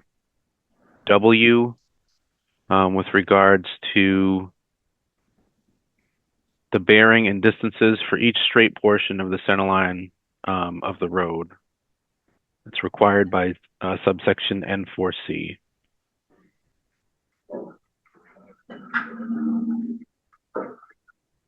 There was a question about maintaining the rural character of the road. I had heard in the room earlier.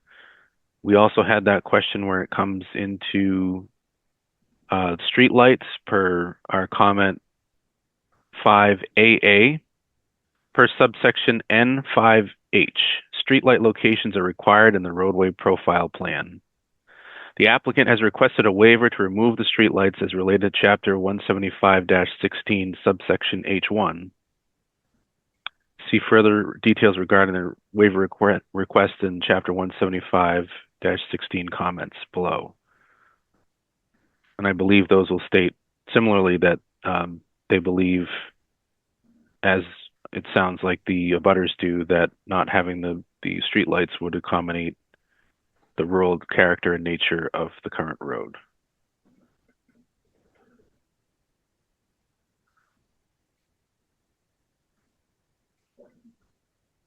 A question, I did hear a question or comment earlier about the drives and where they're shown. Our comment 5BB, per subsection N5I, all intersecting walks and driveways must be included on the roadway profile plan. Only the 50 Seaver Road beginning centerline realigned drive callout with station and offset from the centerline of Seaver Road extension is shown. The applicant should include a smaller station and offset callout along the Seaver Road extension centerline declaring the beginning centerline of the 3 proposed lot driveways as well for completeness. Oh, I'm sorry, these are just for what's on the road, on the extension.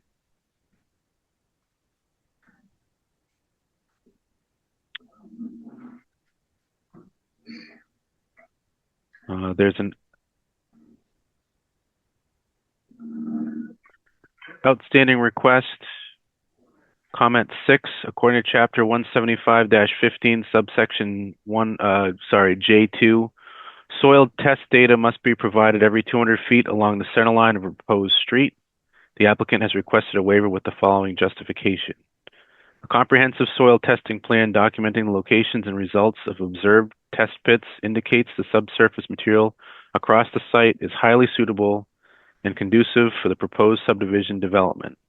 Specifically, the observed conditions support the construction of the subdivision roadway and associated improvements, with the proposed alignment requiring only minor fill along its length rather than excessive cuts. Our comment is the applicant intends for this road to be a public way in the future. Therefore, we defer decision on this waiver to the planning board and other respective boards. And a side comment to that, while I can appreciate their statement, and I've seen that used in the past, and I agree with it. There are other boards and communities that I worked with who prefer to have the final say, such as the highway department or the road commission, and therefore I leave it to their discretion and decision if or this board's decision as to whether or not they find that suitable. There's been a lot of comment between the public and private way and some of the questions we had before. To clarify that now, since it was brought up, the reason why we had so many comments and questions about whether or not it's a public or private way basically has to do with the town's acceptance in the future, as Wayne had stated. That does have to go through a process with the community. However, if the intent was to make it a private way, there are some things that by default they could decide to do on their own because the town, they wouldn't be looking for approval in the future. So some of the waivers they're requesting have to do with things that are required by the town, that if they decided to make this a private way, they could choose their option as far as what they would prefer to do and what works best for their site. So in looking out for the town's interests, it was important for us to know now if it was intended to be a public way, so we could stem what could be some issues for approving it as a public way in the future. Can I ask a question? You may ask, yes. In your opinion, the town's roadway ends several feet, a couple hundred feet before this proposed. So there's an extension being proposed on the current public way. Yes. So would I be correct in thinking that the former Seaver Road doesn't exist? I believe I addressed that. I can find that comment. That might actually be my next one, or it might be further in. But I do have comment on that here. So if you'd allow me to take a look, I'll see if I can find it. And if I haven't satisfied your question, I will gladly take a look further in and see if I can find it. But I do know that is something that we addressed. Let me see. This next one here is our comment 7B. Per subsection A5, reservation strips are prohibited unless deemed by the board to be beneficial to the town. I know this was a hot topic with people, and Wayne did talk about it, and I will further clarify here. The applicant acknowledged this as follows. We offer clarification to this comment. We concur with Hoyle Tanner's interpretation of subsection A5 and have not included any provisions requiring a reservation strip which would prevent further extension of the development. We note that the subdivision rules and regs have a provision which is not consistent with and in fact conflicts with many other communities in the Commonwealth. This provision, to which we have referred to as a reserve strip, is also commonly referred to as a spite strip, which Wayne had stated. This reference provision in the subdivision rules and regulations is as follows. Subsection 175-16B 15. Streets may not be laid out to provide frontage or access to land that is not part of the subdivision in a manner that would allow new A&R lots to be created outside the subdivision. It is this requirement to which we commonly refer to as reserve strips and has designed the subdivision to comply. So in other words, and as Wayne had stated, because this is currently a private way, there can't be access granted to the abutters on the private way until it becomes public. So that's where the conflict is between the reserve strip, spite strip, and where the property is. So that wasn't it, but let me see if I can find it further.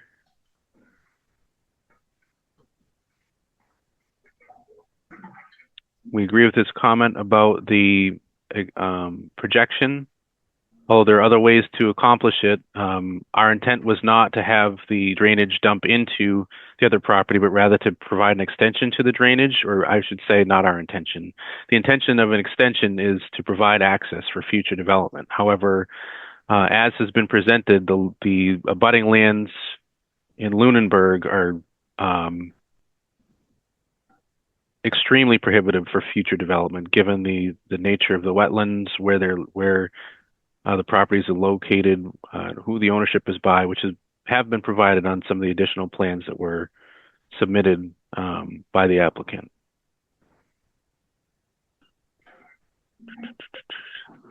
Okay, I think this will address your question. This is 7F. Per subsection B16, dead-end streets shall not be longer than 500 feet. It is understood that the proposed right-of-way is an extension of an existing dead-end street that is over 500 feet long.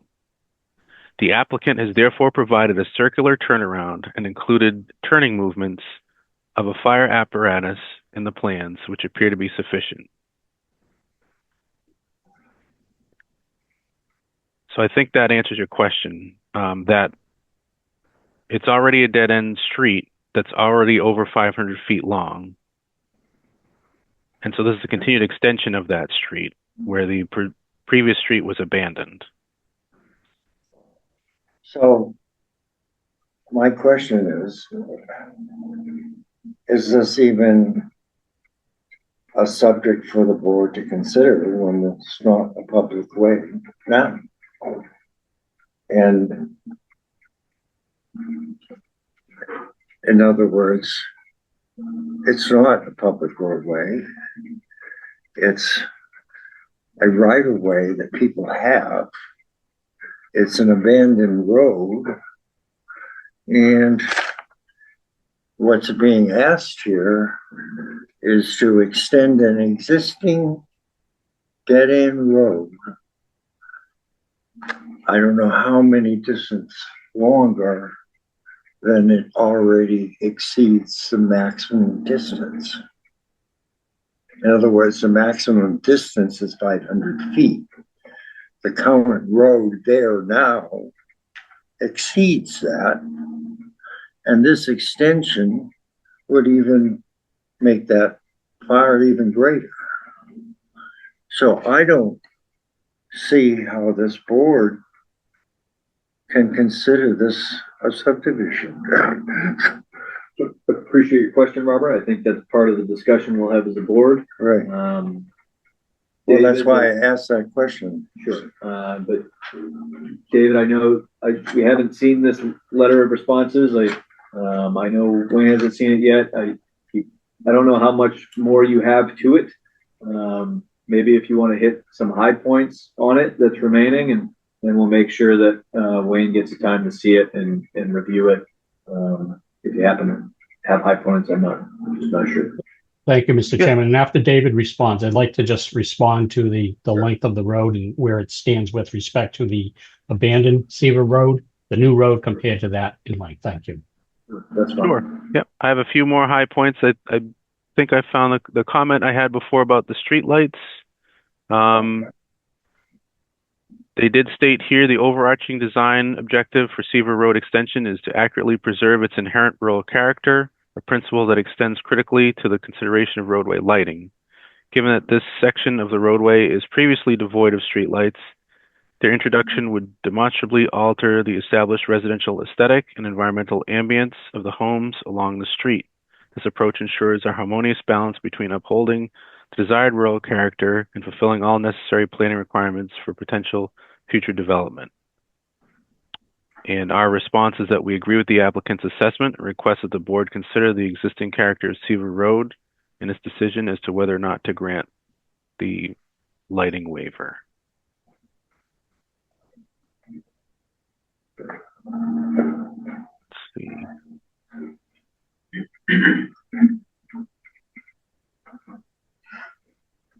We commented on what was stated about the fire cistern, 2,000-gallon fire cistern, stating that that should be submitted as a waiver, where they did speak with the fire chief, and the fire chief stated that they, their process for fighting fires in that area, that if they want to waive the requirement for a 2,000-gallon cistern, that should be requested informally as a waiver.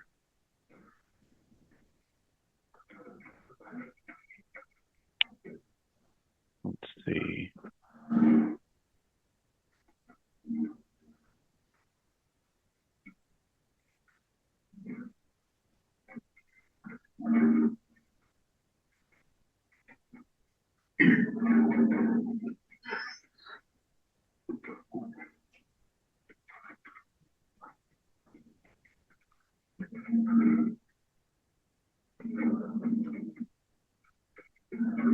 That's it. Those are the high level comments we have. The other ones again are detail oriented comments for just a few minor things that still haven't been provided on the plans, but nothing earth shattering.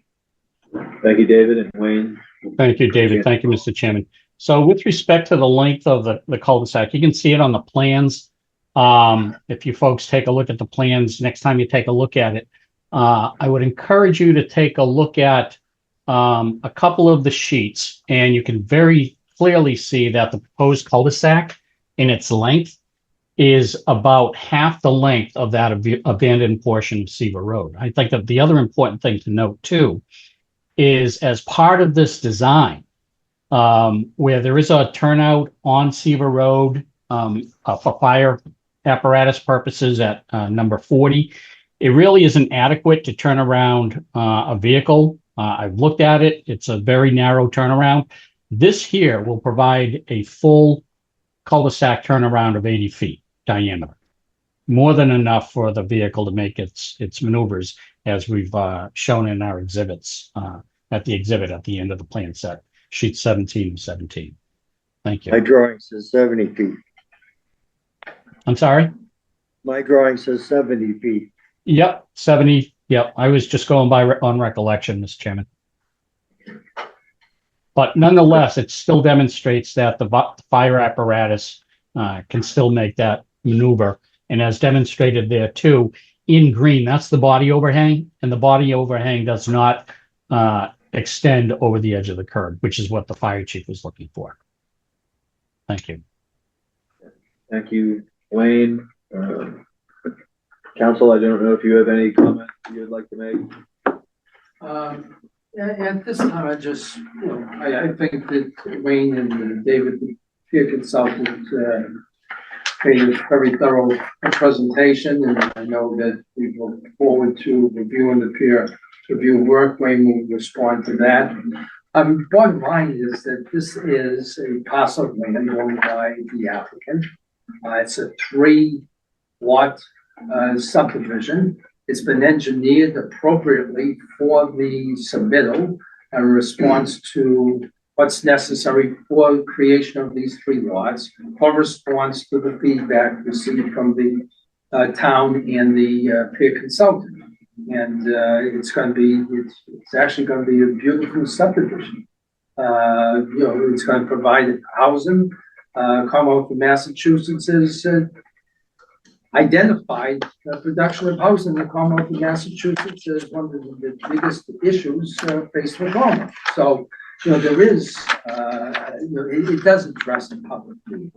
It does address a public need in terms of what Wayne just referred to in regards to the ability of the emergency vehicles to turn around, which is not present in the current public way that exists. Public way which is controlled and maintained by the town of Townsend at this point in time. So we look forward to further review We look forward to further discussion, and we hope that we're close to wrapping this up and having the vote on the proposal. All right, now we're at the point of board discussion.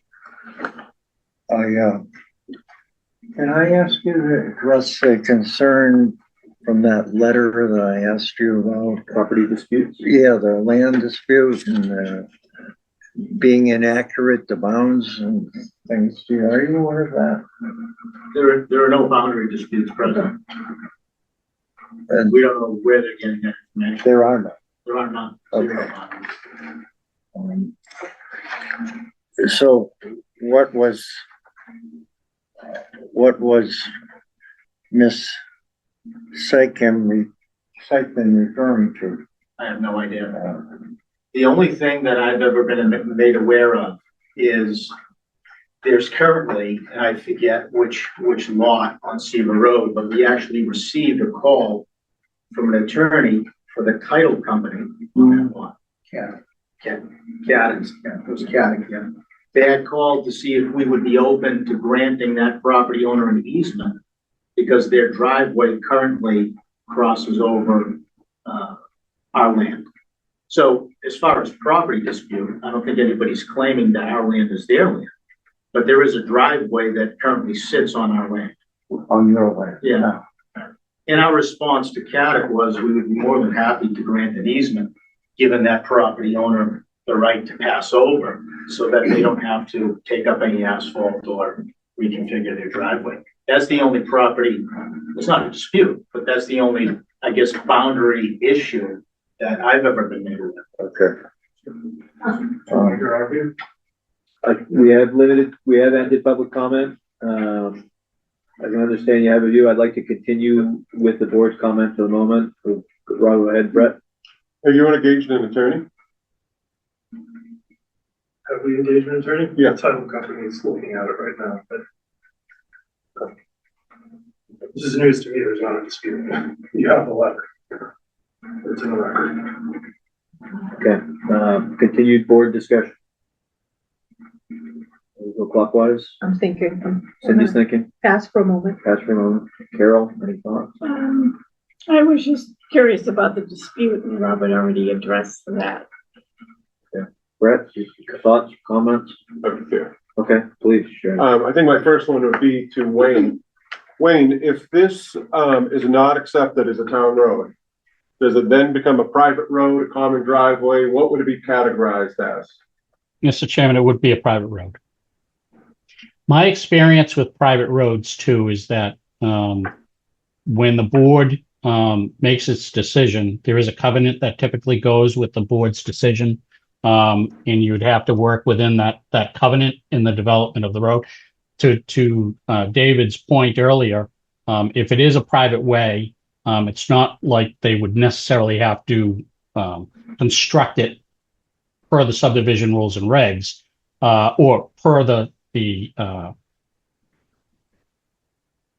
planning board's decision. My experience, I haven't seen that done. I'm not sure how the previous applicant operated, but I haven't seen it done. I've had roads accepted both as private ways and public ways, and they've been designed or constructed in full compliance. As part of that, we would do, and the board could condition as part of the construction of the roadway that it would be subject to inspections at various stages. So typically you'd strip down the topsoil and subsoil, get a compatible subbase, make sure it's properly compacted with a vibratory compactor, and then the gravel subbase installed in lifts. So there's a process of inspections during construction. So that would be something that we look at it if the owner were to keep it as a public way, a private way, it would be in his best interest to make sure it's properly constructed, because he's going to be shelling money out the nose to keep it, from collapsing and undermining. So, to support Wayne's point, that's one of the issues I've seen in several communities. That's the reason why several streets have not been accepted, is because the municipality was not involved in the inspection process during the construction of the road, and therefore they did not want to assume any liability for it. Or conversely, they were involved and they did not like what they saw, and therefore they rejected it and the roads are maintained as private ways, in which case you would have an HOA that would be responsible for plowing, trash pickup, whatever services would be associated with it. Being a public way, now being private, would have to be part of an HOA to make sure that those services are maintained within that area. So David, if this ends up being a private road, does it meet all of our rules and regs? Are they the same rules and regs? Yes. So at this point it does. And that was the point of why I was stressing that, was to make sure that it met them. Because if they decided, if there were some that they couldn't meet for whatever reason, or they chose not to meet, then they would have to make it a private way. Otherwise, it would be non-conforming and therefore would have to be a private way. But everything to this point meets the town standards and therefore would be acceptable to be a public way. Okay, in your review, you said that the fire department saw the preliminary plan. Did the fire department see this plan or did they see another plan? What plan did the fire department review?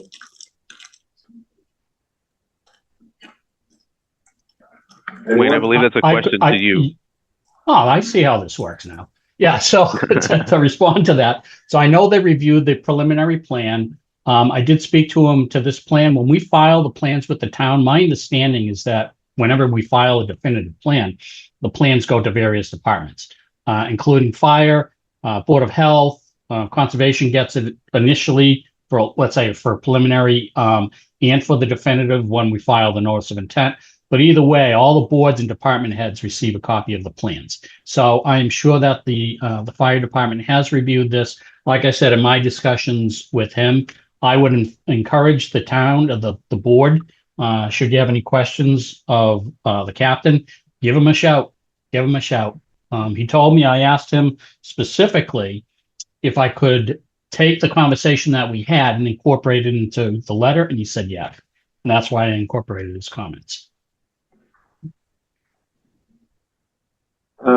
In your details, I was looking at your cross section. I do not see any sidewalks. Isn't it a requirement by the town of Townsend to have sidewalks? So we didn't include sidewalks, given that there are no sidewalks currently along Seaver Road. So a couple things here.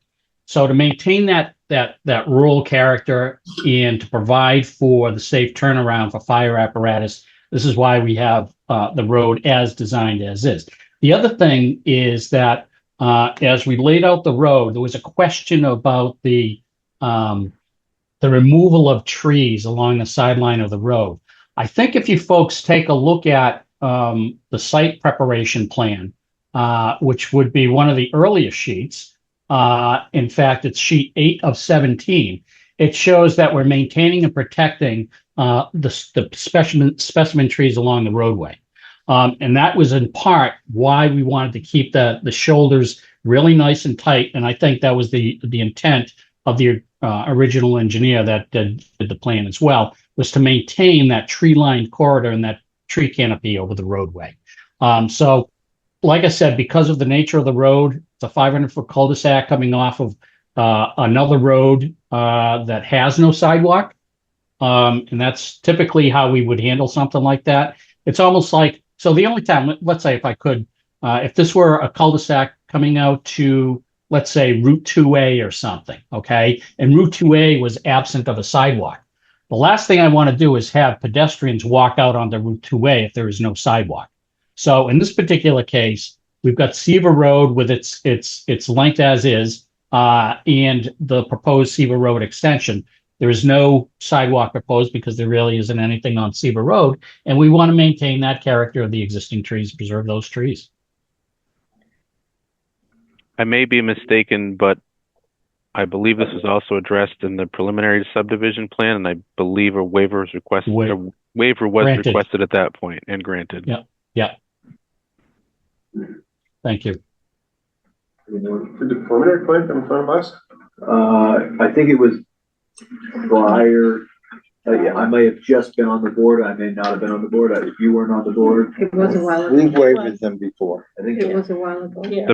The preliminary plan predates me as well, but I did request a copy and receive a copy of it because, again, there were questions like this that are outstanding that we wanted to make sure we weren't rehashing something that had already been addressed.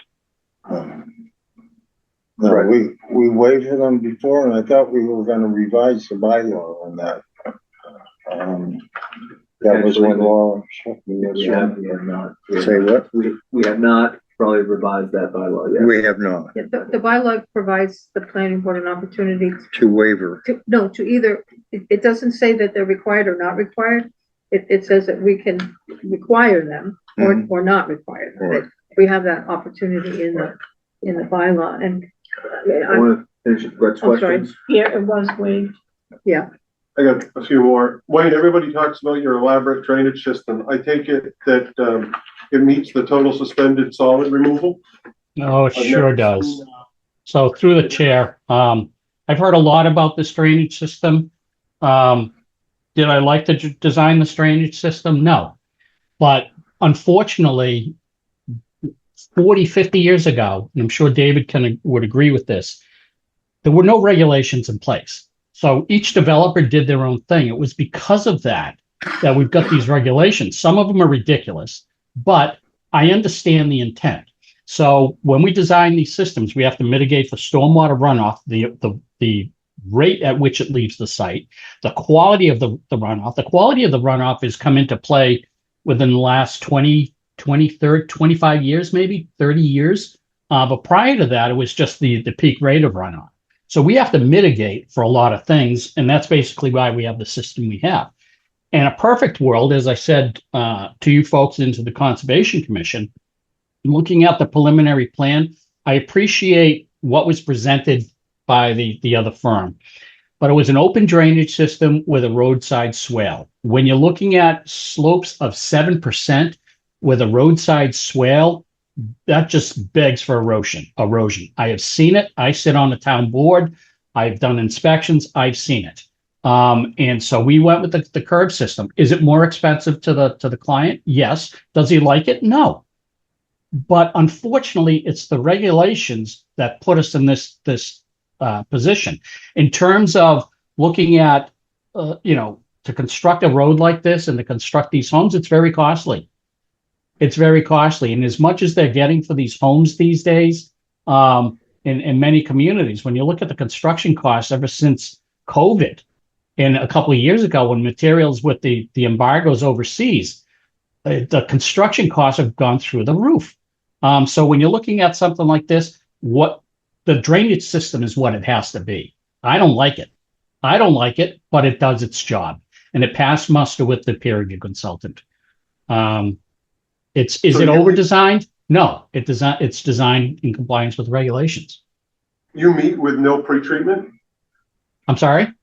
You meet total suspended solid without pretreatment? No, we have pretreatment. We do have in our system, we have a treatment train in our hydrologic analysis that shows the treatment train where we get 90% TSS removal. The state requirement is 80%. We're able to achieve 90% TSS removal with the system as required by the local stormwater regulations. And in terms of the phosphorus removal, the town requires a 60% phosphorus removal rate. This was as a result of their recently implemented stormwater regulations, which, by the way, went into effect after we filed our plans. Quite honestly, I wasn't happy about it because we had to go back in and redesign the system after we had already designed it to comply with the previous regulations. So with that, when you look at your local requirements in terms of stormwater, what you folks recently did with your stormwater bylaws is consistent with what a lot of communities are doing, more stringent than what the state requires under the state stormwater regulations. I hope that answers your question. Yep. I only have an 8.5 by 11 here. Did you do any test holes for any of the drainage? I see some on here. We did. Probably for some. Mm-hmm. You Yep. did all the basins, all the swales. Oh, we did. Yep. So we did, we have on the plans, soil evaluation holes, and on sheet 2 of 17, we have soil test pits, for the stormwater basins. That's where we're seeking some, infiltration. So we provided, and we want to make sure that we met the groundwater offset and we have the soil so that we modeled it. We were modeling the right soils. And we have the soil testing for the sewage disposal systems as well. You have them overlaid on the grading plan or on the drainage plan so we can see where they fall, or? Yep, I can get you right there. Sure. We got the large The full map set, okay. is over there. Yep.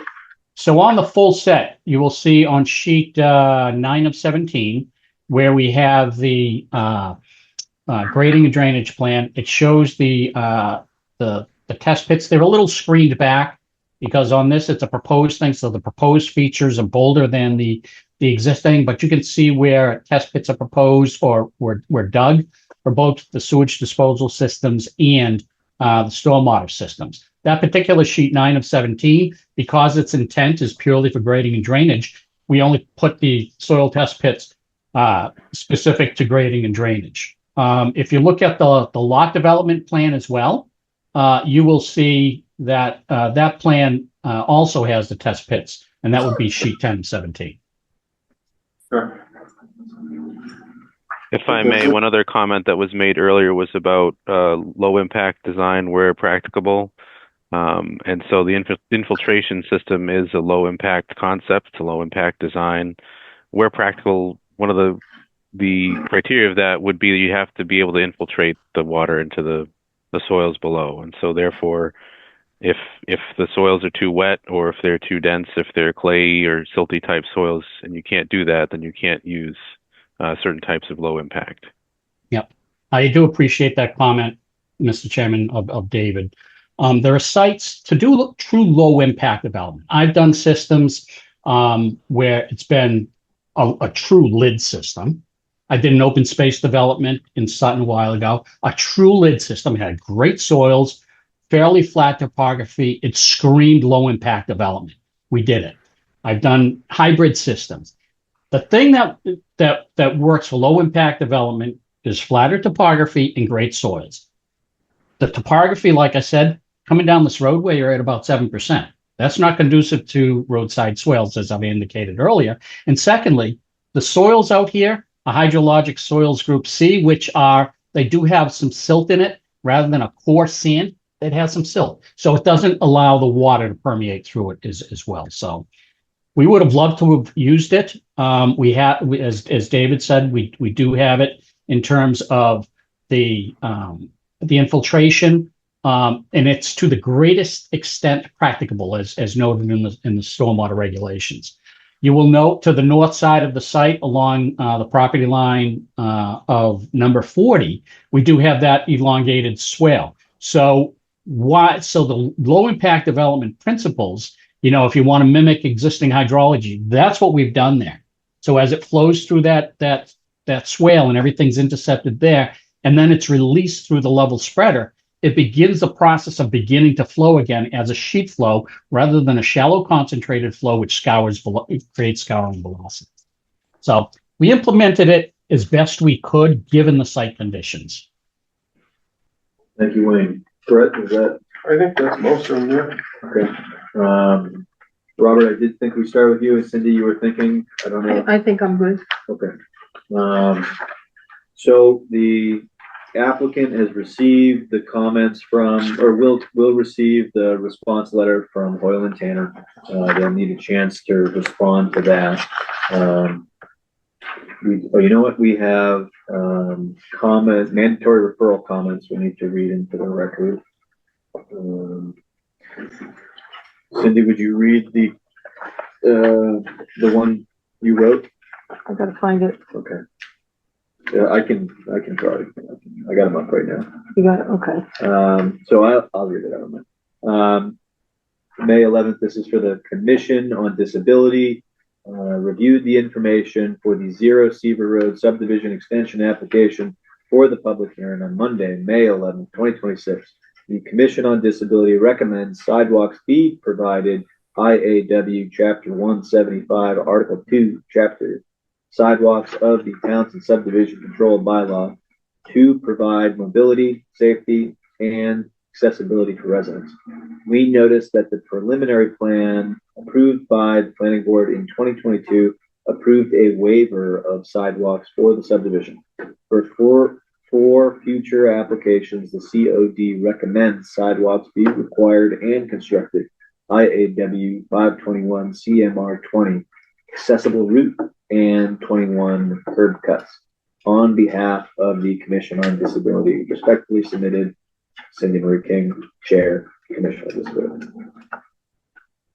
And we have one more. This is from the Highway Department. Highway Department comments. I would request that the HMA binder course be no less than 2.5 inches of bituminous concrete, and the HMA surface course be no less than 1.5 inch of bituminous concrete when constructing the roadway. I would like copies of all paving slips for the roadway during construction and would like to be notified when the gravel is being installed, as well as the roadway paving for inspections. Jim Smith, Mark. Oh, that's his old one. I guess that's March. Are you going to the Okay. We'll reread them if we haven't already. Board of Health. You have a comment? I'm not seeing a comment. Oh, see attached. Okay. The towns, I think these have already been read, but we're going to read them again. The Board of Health has reviewed the definitive subdivision plan for Seaver Road Extension and approves the plan subject to the following conditions. Each lot must have a source of potable water as defined by the Town Board of Health well regulations. Each lot must be served by a sewage disposal system in full compliance with Title V of the Townsend BOH sewage disposal system regulation. No burying of wood waste from the lot clearing operation is allowed without compliance with 310 CMR 16 site assignment regulations. Any blasting materials shall not be percolate based, perchlorate based. All detention retention structures shall minimize standing water. All phase of construction shall be done to minimize noise, odor, and dust that would be injurious to public health and or cause conditions of air pollution. Ask about previous land uses on the property, landfills, orchard, businesses. Page 6 of the preamble submitted with Form C application statement of other permits is missing, and requirement to obtain a well permit for each lot of the Board of Health. Septic proposed to serve lot 3 is within 100 feet. So these are comments that have already been addressed. This one is the select board. The select board says we trust the planning board to make an informed decision from all department heads and public safety. Colby Street or Concom. We have an upcoming meeting with the Conservation Commission.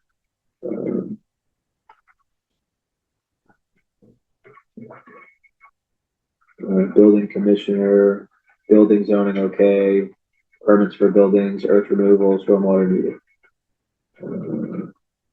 These were the original comments from Captain Brimley on April 1st. I believe the comments Wayne shared supersede these. Zoning boards of appeals have no comment. Okay. So I think we've covered everything on our checklist in an exhaustive and pretty thorough public hearing at this time. I did think of, I just thought of something that I wanted to ask about. Okay. Sorry, I'll try to keep it brief. When we were talking about private roads into public roads, I know previous other developments that we've had over the years in town, in keeping the road private prior to, and then with the intent of making it a public road. A few times we've had developers drop off the map and leave the road being the last thing that's usually completed, incomplete. And the town's been kind of stuck holding the bag on even making the road plowable, or we needed to provide a lot of work in order to, at the town's expense, to make the road feasible as a public road. And I think in the past, we've had a requirement for bonds in order to make sure that the bond is large enough to cover those expenses into the future. Would that be something that we would be, I might be premature in my comment, but is that something that we'd be talking about either now or in the future, as if in the event that this were approved, is that something in the final thing, or is that something we should be talking about now? I do think I remember reading that. I don't remember which document I was reading it in. I'm not sure if the applicant has any comment on the prospect of a bond, but It would definitely have to be a bond set, Yeah. for sure. I mean, the intent is to build up the roadway per town specs, per approval, and, you know, typical that you'd have a bond for the purpose of the work to be done, and then as work is progressed, we can, you know, generally there's a provision that we can come in and get release on bond money as work is completed. so I think. Yeah, I think we make sure, like, sometimes, not to say that you're gonna go bankrupt, but some developers have in the final stages, and they've not been able to complete, because they just barely don't exist. And the monies, they don't have the money anymore to take each of those steps. So we would require a bond earlier in the process, so that in the event that something unbeknownst to us or any of us happens in the ending phases of the process, that we've already got the bond money, that we can complete the roadway with that money. I concur. We did this in a relatively adjacent community. Similar situation. This was an 11-lot subdivision, and the town did request a bond for the road that will eventually become theirs for the exact same reasons. So there's usually surety written into one of your rules and regulations, bylaws. Start by finding that, following those rules. So we have the statutory deadline to make a decision at the next meeting, is my understanding. That would leave 2 weeks for Wayne to respond to David's comments, to us to potentially be satisfied, or not. My opinion, it might be worth asking the applicant if they would consider an extension just to be safe to the 10th. Which would be to our following meeting, but I'd ask the board what you had for thoughts. I mean, that's Was continue to work with the board, whatever is appropriate, and that's an appropriate request, and we have no objection to it. We want the board to be completely satisfied, so any extension is fine. Well, I think I mean, I would feel comfortable if there's an extension, so that we can better, there's a lot of it. I mean, this is a lot of it. And, you know, in each meeting, between the public comments and between the different things that everyone is testifying to, that it's a lot to think about and to put together, and then go back and review the plans and things. It would be helpful to have a couple extra weeks. I think too, with the possible property line dispute, even though council doesn't know about it, I think that's gonna be investigated. I think a lot of this, is related to subdivision standards based on a public road. So I don't want this to go on forever. And I would like some comfort level about approving a subdivision on a road that's a right of way and not a public way. And I need some legal confidence that we have that authority. And then the other question is, to make it a town road or an extension, we don't have that right either, because that would have to go to town meeting to have them accept a road. So my big question here is it in our purview to approve a subdivision on a right of way? Robert, I feel like there has been, I think council would like to speak. I feel like that's largely been addressed. I mean, bottom line is we're going to get approval based upon the build out of the roadway. fully compliant with the town's requirement for public way. The process is generally that you then have to submit that with final as-built plans and present it with it being the town, that you have to go back to the town. That's all very clear to request me. that the That's town all very accept clear to it me. as a What public is not clear to me is I don't want to be voting on something that I don't have I don't have the authorization to vote on. I mean, I don't think the planning board can say that the town's gonna accept this as an extension or not. I mean, the whole reason this is going as a subdivision is based on a subdivision requirement of frontage and all the other standards based on a public way. And I'm not convinced this is a public way. And so if that's the case, then the property owner is no different than any other property owner along that right of way. And so the question is, do subdivision laws apply to public ways? That's the question. I understand your question. Can we get a legal answer on that? I'll ask Beth to reach out to town council. I recognize that Right. council here. I mean, everybody needs that The answer before we subdivision keep is- continuing with Subdivision this. control laws pertain to subdivision of a parcel of land. And make sure that there is safe ingress and egress to that parcel of land that is subdivided. There's nothing preventing the planning board from approving a subdivision of land, even if that way that's created is then going to be maintained under a homeowners association, or it's going to be submitted to the town meeting after the fact for approval as a public way with an as-built plan and proof of the compliance with all the terms and conditions of the approval of the board relative to the build out of the roadway. The intent here is not to build this roadway any different from any roadway that it would be built within the town-to-town We understand that. specifications. We saw all the documents documenting that, okay?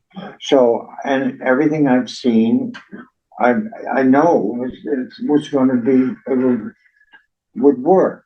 I feel confident it would, right, with a couple of other questions, but I think it was a very comprehensive presentation. And so I just don't know personally what if we can approve this legally. Understand your question, Robert. Yeah. I think what Attorney Plunkett is saying is that the planning board has the authority to approve a subdivision on a private way. I think that's your question. That's my Yes, question. you do have the authority to approve a subdivision on a private way. Who determined that? Most of our subdivisions have been built on private ways, which led to my question and making sure we have a bond so that if it's gonna go to a public way, that the money's there one way or the other to make sure it happens. I mean, those are the subdivisions that we've had. Coppersmith Way is the one that I was really referring to, where the road was not complete and we ended up spending a lot. Well, most But that's a subdivisions private way. have an entrance on a public way, and then they're subdivided within it, there's. But the town could decide the town could say no on accepting the road as a public way. Mhm. And it would remain, there's nothing wrong with the subdivision. The subdivision You're can right. I survive on the understand private that. way indefinitely, and we have Jonathan Way is the same, is right now. Yeah, I guess Jonathan my Lane, I think question it is, is. they have 36 feet of frontage, and we're allowing them to create their own frontage. There's only 36 feet of frontage, I believe, on that parcel. No, 34. I think he made the. So I don't want to spiral out of control. I Yeah. recognize the public has raised their hand. We already had public comment. I don't expect that this question will be answered in its totality tonight for those that have concerns or are still unsure about it. So I will ask Beth to reach out to our town council to potentially opine. I recognize there's been budget cuts in the towns and town council is less interested in opining on certain matters. But what I'd like to do right now is, entertain a motion to continue this public hearing to the, what's our date? The July 27th meeting. And then after, I'd like to entertain a motion to request an extension, a statutory extension that we have of the applicant. So first motion is to continue the public hearing to July 27th. I make a motion that we continue the public hearing until, July 27th. I'll second it. Second, roll call vote. Cindy King, yes. Carol Hofstas, yes. Brett King, yes. Robert Herring, yes. Andrew Shepherd, yes. Public hearing's been continued. And then I'd like to, I'm not sure what the official language should be, but just to be safe, maybe I can base it off the letter. I would like to request an extension from the applicant for Zero Cedar Road in accordance with MGL Chapter 41, section 81-T and section 81-U, till, let's say, August 10th. So moved. For the record, we'll go on record and say we agree, and if you want to send something. Yes, that's to send writing, something. that's fine. Thank you. Right, So so moved. moved. Second. Second, roll call vote. Cindy King, yes. Carol Hofstas, yes. Brett King, yes. Robert Herring, yes. Andrew Shepherd, yes. Okay. Thank you very much, everyone, for Zero Cedar Road. And now we'll move to our 7:15 public hearing, which is for 22 West Meadow Road, application for modification to the site plan approval lock roof solar array. For this one, I will be abstaining. And while you're going through abstain, can I ask for a recess for a few minutes? I do think it would be appropriate to have a few minute recess. I'd like us to all be mindful Not to talk to anybody out in the hall. to just take the recess as you need to recess and then return. Motion to recess? So moved. So moved. Second. Second, roll call vote. Cindy King, yes. Yes. Yes. Robert Herring, yes. Andrew Shepherd, yes. No more than 5 minutes. If not 3 minutes. I'm gonna 3 wait, minutes. well, I'm 3 gonna minutes. let them get out in case anybody uses the restroom and stuff, and then, Robert, be careful. and the downstairs ladies room is. Been there, done that. Okay. Oh, is it? So we only have this one, so some of these folks might be using it, so, wait for I them. just gotta stretch, and nothing else, because my artificial hips fits, like the. You have those? Yeah, I do have those. So they stiffen up like the tin can man. Jeez. I wish I could wear them. You know, you don't have to read the letters into Appreciate, that. We did not, I don't know. Well, that was fun. Yeah, we did not have extensive public comment at the former one, and this one we did. So I think that box has been thoroughly checked. I think it goes, Yeah, Oh, no, long sometimes way. you want to do it, sometimes, you know, it's up to what. But I People wanna appreciate, A lot know of that they're people, heard. yeah, I see a lot of times with boards, they think they have to, but you don't have to. I can't. I will admit, I thought that a number of times Yeah. as we were reading, but as I was When reading Cindy that, I said was- this is an extensive one, I was like, oh. I was following along. I was like, Once you started, you couldn't stop. I know, it's like, oh boy. you did well, Cindy. I mean, Yeah, you did good. I was trying not to stutter, skip, or, No, you know, you get, you know. Very get well done. No, my that was a good 45 minutes. Thank you. You did good reading that. have you thought about voice acting? Not till now. Oh, you better excuse me, I gotta take over this one, okay. I guess I'll You wanna go first? wait till Robert leaves. Or Robert returns. I don't know if it really matters.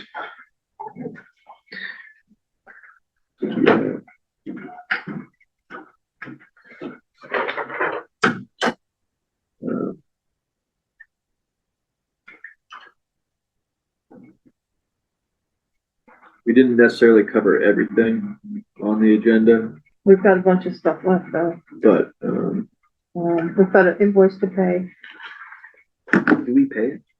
Do we have to authorize to pay it? yeah, Okay. yes, we do. For the peer review? I think so. I felt like that I was, think there's a couple, Thought that, I didn't think that we Yeah. needed to vote on the. Yes, we do. Okay. Yeah. Just two of them. One for Oil and Tanner and one for Graves. Oh, okay.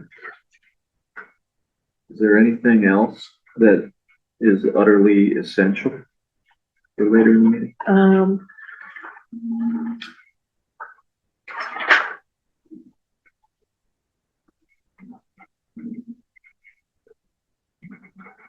I think that may be it. Oh, 3.4, there's something. My personal preference would be advocating to do that at a different time, but I've entertained the will of the board at that time once the other items are. There's one item that has a time limit on it, so. In 3.4? Yeah. Oh, Okay, the same thing, that's what he's next to and foregoing everything else. I want to be, I don't remember, I think while we're in recess, we can't, even though I'm sharing maybe vague personal opinions, I don't know if we're, here, I don't know, I'm gonna stop talking. Well, is there, I guess what I'm getting at is being sarcastic, is there anything else on here that's pertinent? Well, I think that's what I'm trying to figure out. Oh, now, okay. Which, there's, 2 invoices, but at the very least we need to vote on. Yeah, we've got to do that. Okay. And the rest would be subject to a discussion of the board. Those heated discussions of the whole way. Oh, geez. I'll bet. I see what she's saying. Okay. What about,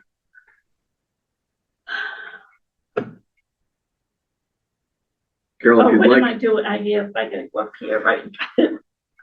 totally up to you. Okay. when did we set that for, Andrew? Was it August 10th? Or was it next meeting? We extended the deadline till the August 10th one. Originally it was for next meeting. Okay. Is this, do we have a thing for This West may, Meadow Road? let's just take, This is, no, okay.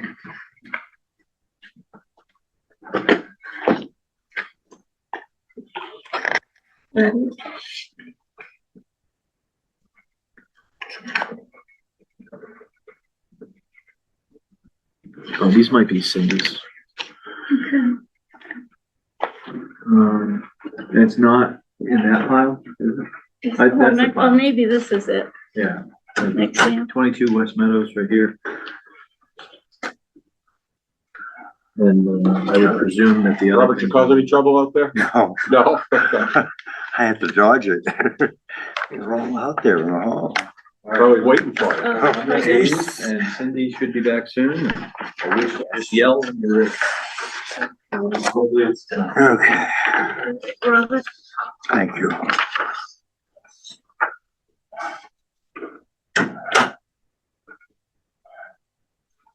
okay, here's the, oh, I guess I don't have to. Can we get this one done tonight? Jeez. Put it in place.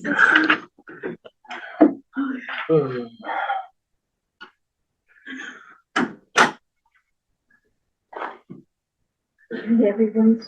Paparazzi get you? What's that? The paparazzi? Nobody tried to talk to me. The question is, did you talk to anybody? No, I didn't No. talk to anyone out No, there. I didn't, I didn't even look at it. Okay. So, oh, we all back and all ready? All right. Let's go, Carol. Good evening, Mrs. Carol Foxes, Vice Chair of the Planning Board, and I would like to call, the continuation of the public hearing for 22 West Meadow Road.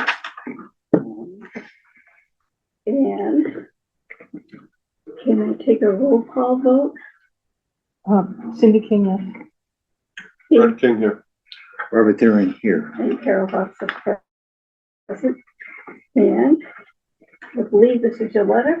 Yeah, I don't represent the operator, I represent the property owner, so I'm not gonna make any comments in whatever their letter says. Okay, so I For next year, this letter is to the Town of Townsend Planning Board regarding 22 West Meadow Road.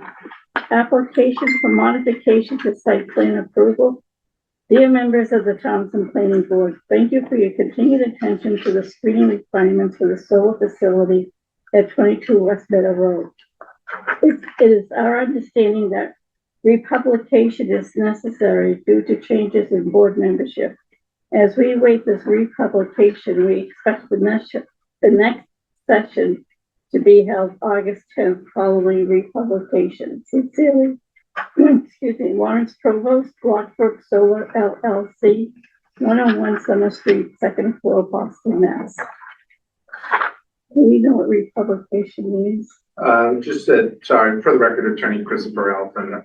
I got an email from Beth along the same lines that because of the new membership that they just wanted to renotice the hearing so that there wouldn't be any problems with a notice requirement with the new membership. So that's all. It's just a continuance. Okay, we talked last meeting that because of everything we talked about, because of people not making Not meetings. knowing we- the background. form- Do we have to close this and then reopen a new one? Is that what we? Oh, I don't think we have to, It Yeah, we was did- continued. because we don't have the original members to begin with, so so is that voting, mean we can't make need any votes. I don't want to make a decision here because I don't represent you, the board. I don't So- There's no harm in continuing this and then deciding later how procedurally it should be Okay. done. So we're just going to continue We go, this to they, I think that's what they're asking. They're asking Yeah. to continue to August 10th. August 10th? We're Go ahead gonna and do that. continue it? So That's what they're asking. they're asking, so Oh, who's asking? The Next applicant? step. the applicant is asking. Oh, okay. So can we have a motion to hold the Make next a motion to session continue. to continue to August 10th? I make a motion to, continue the, public hearing on 22 West Meadow Road for modification of site plan approval, large-scale ground-mounted solar installation, be continued until August, to be republished and, continued to August 10th, 2026. August what? 10. At 6:45. At 6:45. I second. Roll call vote, Cindy King, yes? Brett King, yes. Robert Hearing, yes. Carol Hostage, yes. Thanks for coming. I'm here for the next one. He said for For both the of next- us. Oh, for the next one. I didn't wait for that. Okay. Next, this guy. So this is the,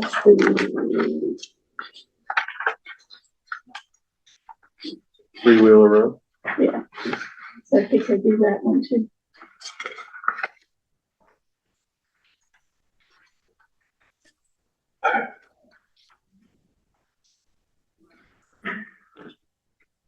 This, this is this one Three-Wheeler Road? Yeah. Which one, this one? Oh, this is the old one, no, This is, why are you saying that's old? because it's. No, this, we've got, Continue to July 13th. that's what this one, which one is, oh, okay. Today's. They're identical, okay, never mind, I Yeah, thought they said different things. Oh, It's getting late, no, I know, I think it's just, I think I it's thought they were just, different, they looked, I think it's just. Oh, it's different?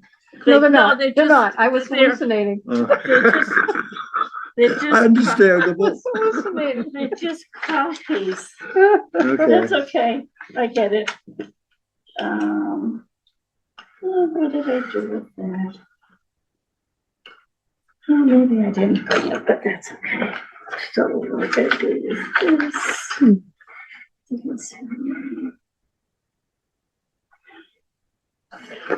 Okay, so this is, Hold on. Hold everything. That's all it. This is. I'm supposed to do, Is that it? no, this is, 22 West Meadow. This is 22. So this is all of, this looks like Three Wheeler Road. Yes, I think it is. Three-wheeler, yeah.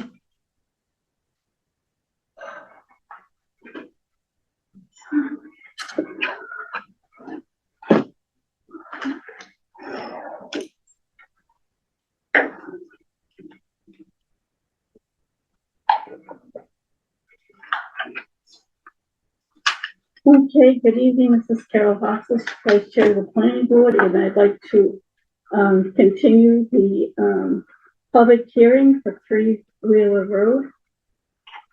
All those present, Okay, yeah. read it. Um, Introduction of So board members. Brett King here. okay. Robert Robert, they're in here. and Carol Hox is present. Okay, sign-in sheet is circulating. That's it.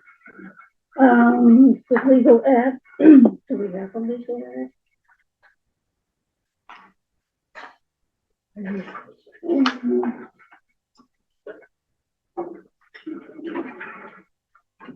While you're looking for that, I'll just introduce myself, Attorney Christopher Alphen, Blackman, Bobrowski, Haverty, counsel for the property owner. Just to sort of remind the board, this has been on your docket for quite some time. And the last correspondence before I was involved in this was that the board requested a peer review report on this because if you recall, there's nothing really controversial about this project. It was we were making changes to the sites than what was originally approved on the stormwater permit. It was we're no longer removing one of the barns and we're taking less earth material. Okay. So But since I can't participate, I'm less gonna than what give you was my allowed. computer. And so the board just asked for a peer review report on that, and we got it.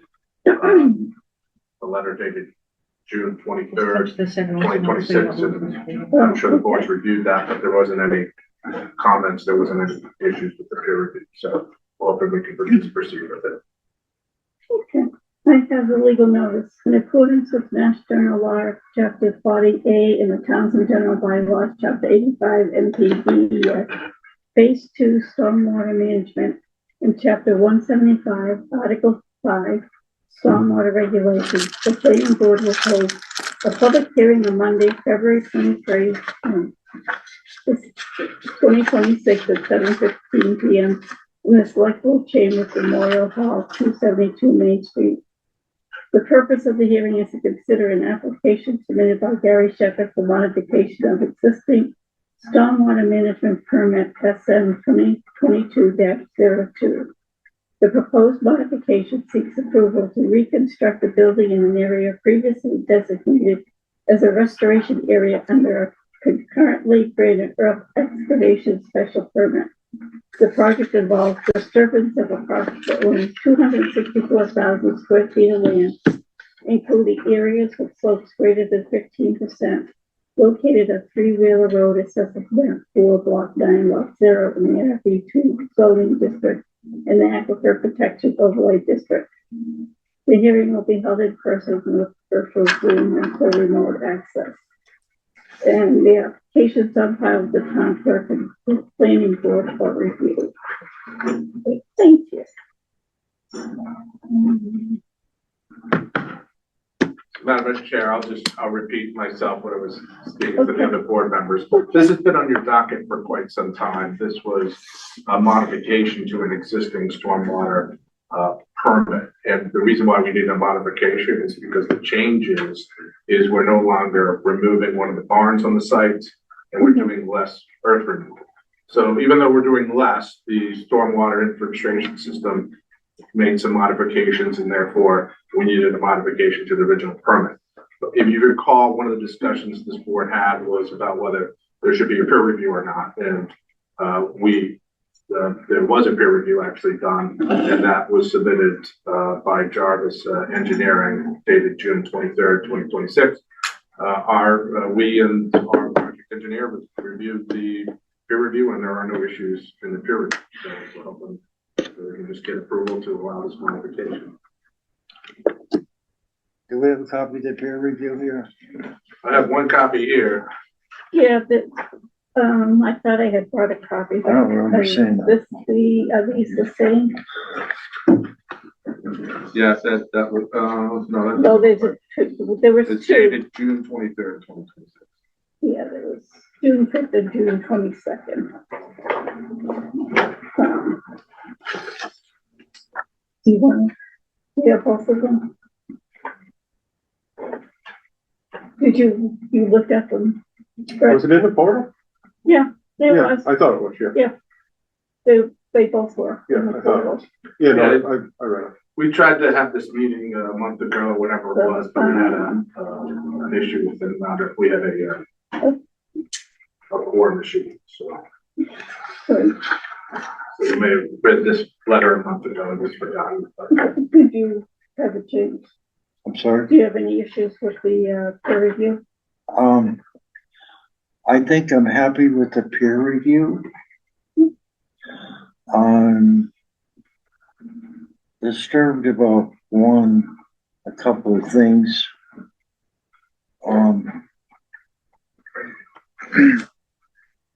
The request was to reconstruct a building.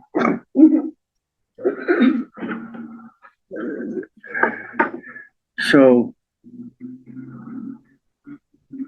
what disturbs me is a new building has been built and it's considerably bigger than what was originally approved.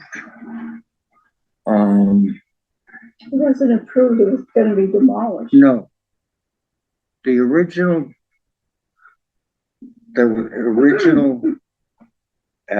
application for the original scope of work had a different building that's there now. No, the building was gonna be demolished. It was going to be demolished, and what's here now is much larger than what was originally approved.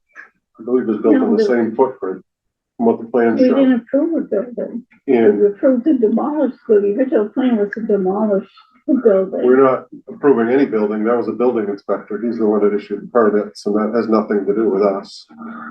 The building We're was, only looking at the stormwater. right, the original building was supposed to come down, and it did come down. They reconstructed the building. As far as I know, permits were granted by the building inspector, otherwise there'd be problems there. That's why this is a housekeeping exercise. Well, and the only, I can remember is that one of the issues I had was I think it said by retaining the building or reconstructing the building and increasing impervious material, whatever. That's what someone had said, yeah. Yeah. And that's then, why I had to go back to peer review. And then when I read the peer review, it's all, I don't have any more issues. Well, And I- we're here to approve the stormwater management or not the building. I don't have any problem with the project at all. I'm just have a problem with how this happened. And, so a building was built based on drawings earlier. And that building is different than what those earlier drawings were. We don't No. get, And that's not the case. A building was supposed to be demoed, right? Right. Instead, it was rebuilt on the same footprint. No, it's larger. I do not believe so, council, can you? I don't know the answer to that, but It's more, significantly larger. But not on the drawing. but more importantly, It is on the last one I saw, yeah. I appreciate the board members' comments, but again, this is just a modification to the stormwater permit. And the plans that have been submitted to you for the modification is what is before you. And any issues with what was built there is a zoning issue that the building commissioner can take care of. So it's not something that I or the board needs to be investigated. Well, Anyway, those were my comments. So do we have enough information to vote tonight? I suppose. I mean, we've been all through this project. And Okay, so And this is stormwater only. This yeah, is okay, so for the modification. I'm gonna read the conclusion. So based on the information presented, the Stormwater Authority, which is the planning board, finds that the applicant did satisfy the standards for issuance of a modification to major stormwater management permit number SM 2022-02 under the Townsend zoning bylaws, planning board rules, and regulations as outlined above. This modification to stormwater management permit is issued to Gary Shepherd for 3 Wheeler Road on July 13th, 2026.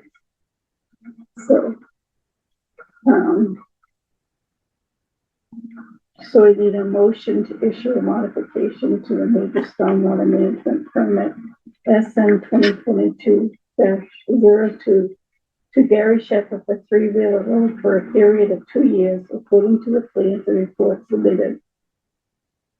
Do I have a motion? I make that motion. Okay, and do I have a second? I can't participate. I'll second it. And okay. So now I'll have to take, your vote. Brett, how do you vote? Yes. Robert, how do you vote? I'm gonna make one statement. I'm gonna vote favorably, all right? But my statement is what's built there as a building is not what the building department records show. So I'm voting in favor of the site modification. And Kara Hofstas, yes. So the motion carried in the modification to stormwater management permit SM 2022-02 is hereby granted. Thank you very much. Thank you. All right, so we can get Andrew, get this show, Okay, continue yes, the show down the road. yes, yes. So you must have driven by there. I've driven by there and I looked at the drawings in the building department. Not the same. Got to be up. And they don't match what was approved earlier. So So what's the building department doing? They go with the- that's No, I was emailing Is it very their job? discerning. Joe, you can stay there if you like.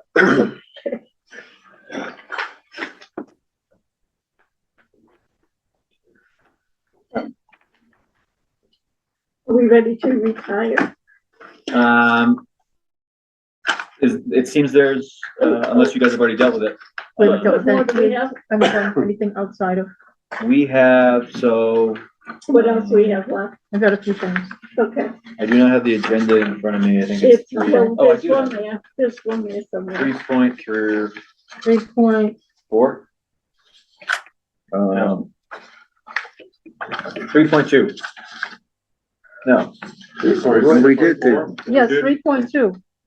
Oh, you had a few more. Yeah, Okay. 3.2 is, we gotta pay some bills. So, the our, bills, right. our faithful clerk, would you mind briefly describing, you don't need to read in full, but what I'm you not have reading in it front in of, full. what you have in front of you? We have, Oh, so the 2 invoices? yes, we have 2 invoices, one from Coyle and Tanner, for engineering services for Seville Road Extension definitive blah, blah, blah, and new major stormwater management review.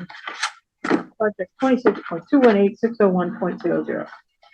And that is for, it looks like, it's a detailed itemized bill for $9,925.45. So 9,000? Who's paying $9,009. this bill?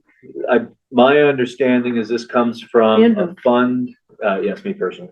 No, this comes from a fund that the applicant has paid into that is overseen by the town. That's Okay, right. So we just have to approve It's a the fund fee revolving. and take it out of that applicant's fund. Okay. That's what I understand. I just don't wanna, I don't want you No. to say the town is. No, it comes out of a revolving fund. Okay. Yeah. The applicant's fund, okay. I Cindy, get would you that. be willing to make a motion in reference whatever invoice number Yes. and the total I amount? move that we approve the invoice number, 0075813 from Hoyle and Tanner dated, June 10th, 2026 in the amount of $9,925.45.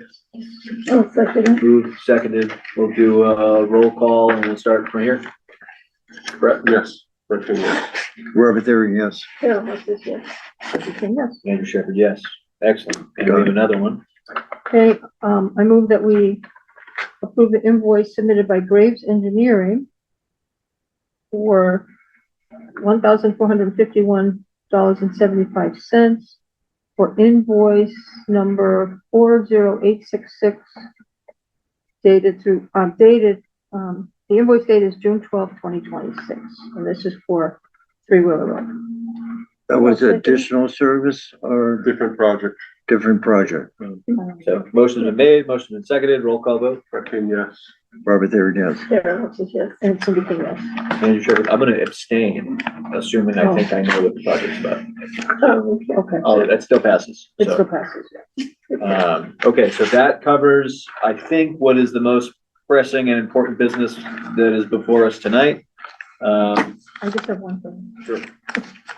We have, this is actually, is falling under 3.4 partially. I think there's more under 3.4 that we're supposed to be talking about, but there's something as a date certain that I want to make sure everybody knows about.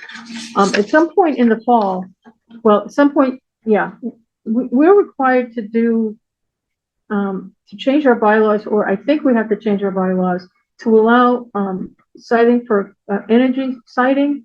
There's a new Right. state law required. I don't know what our status is with that. Our consultant has been So working we on have an that.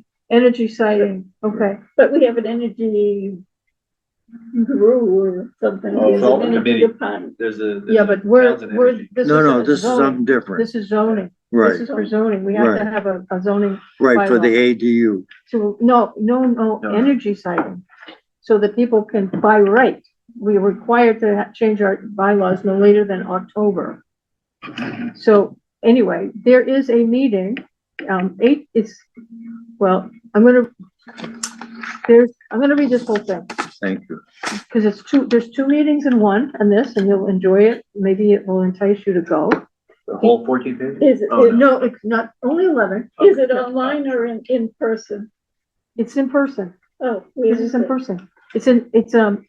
I'll read it. The APA Mass Metro West Summer Social is coming to Metro West at the Barrels and Vines Wine Bar in Maynard on July 23rd from 4:30 to 6:30. The social immediately follows the APA Mass CM event, musical requirements and factors for siting and permitting clean energy and BESS located at 115 Main Street in Maynard, which is near by the library.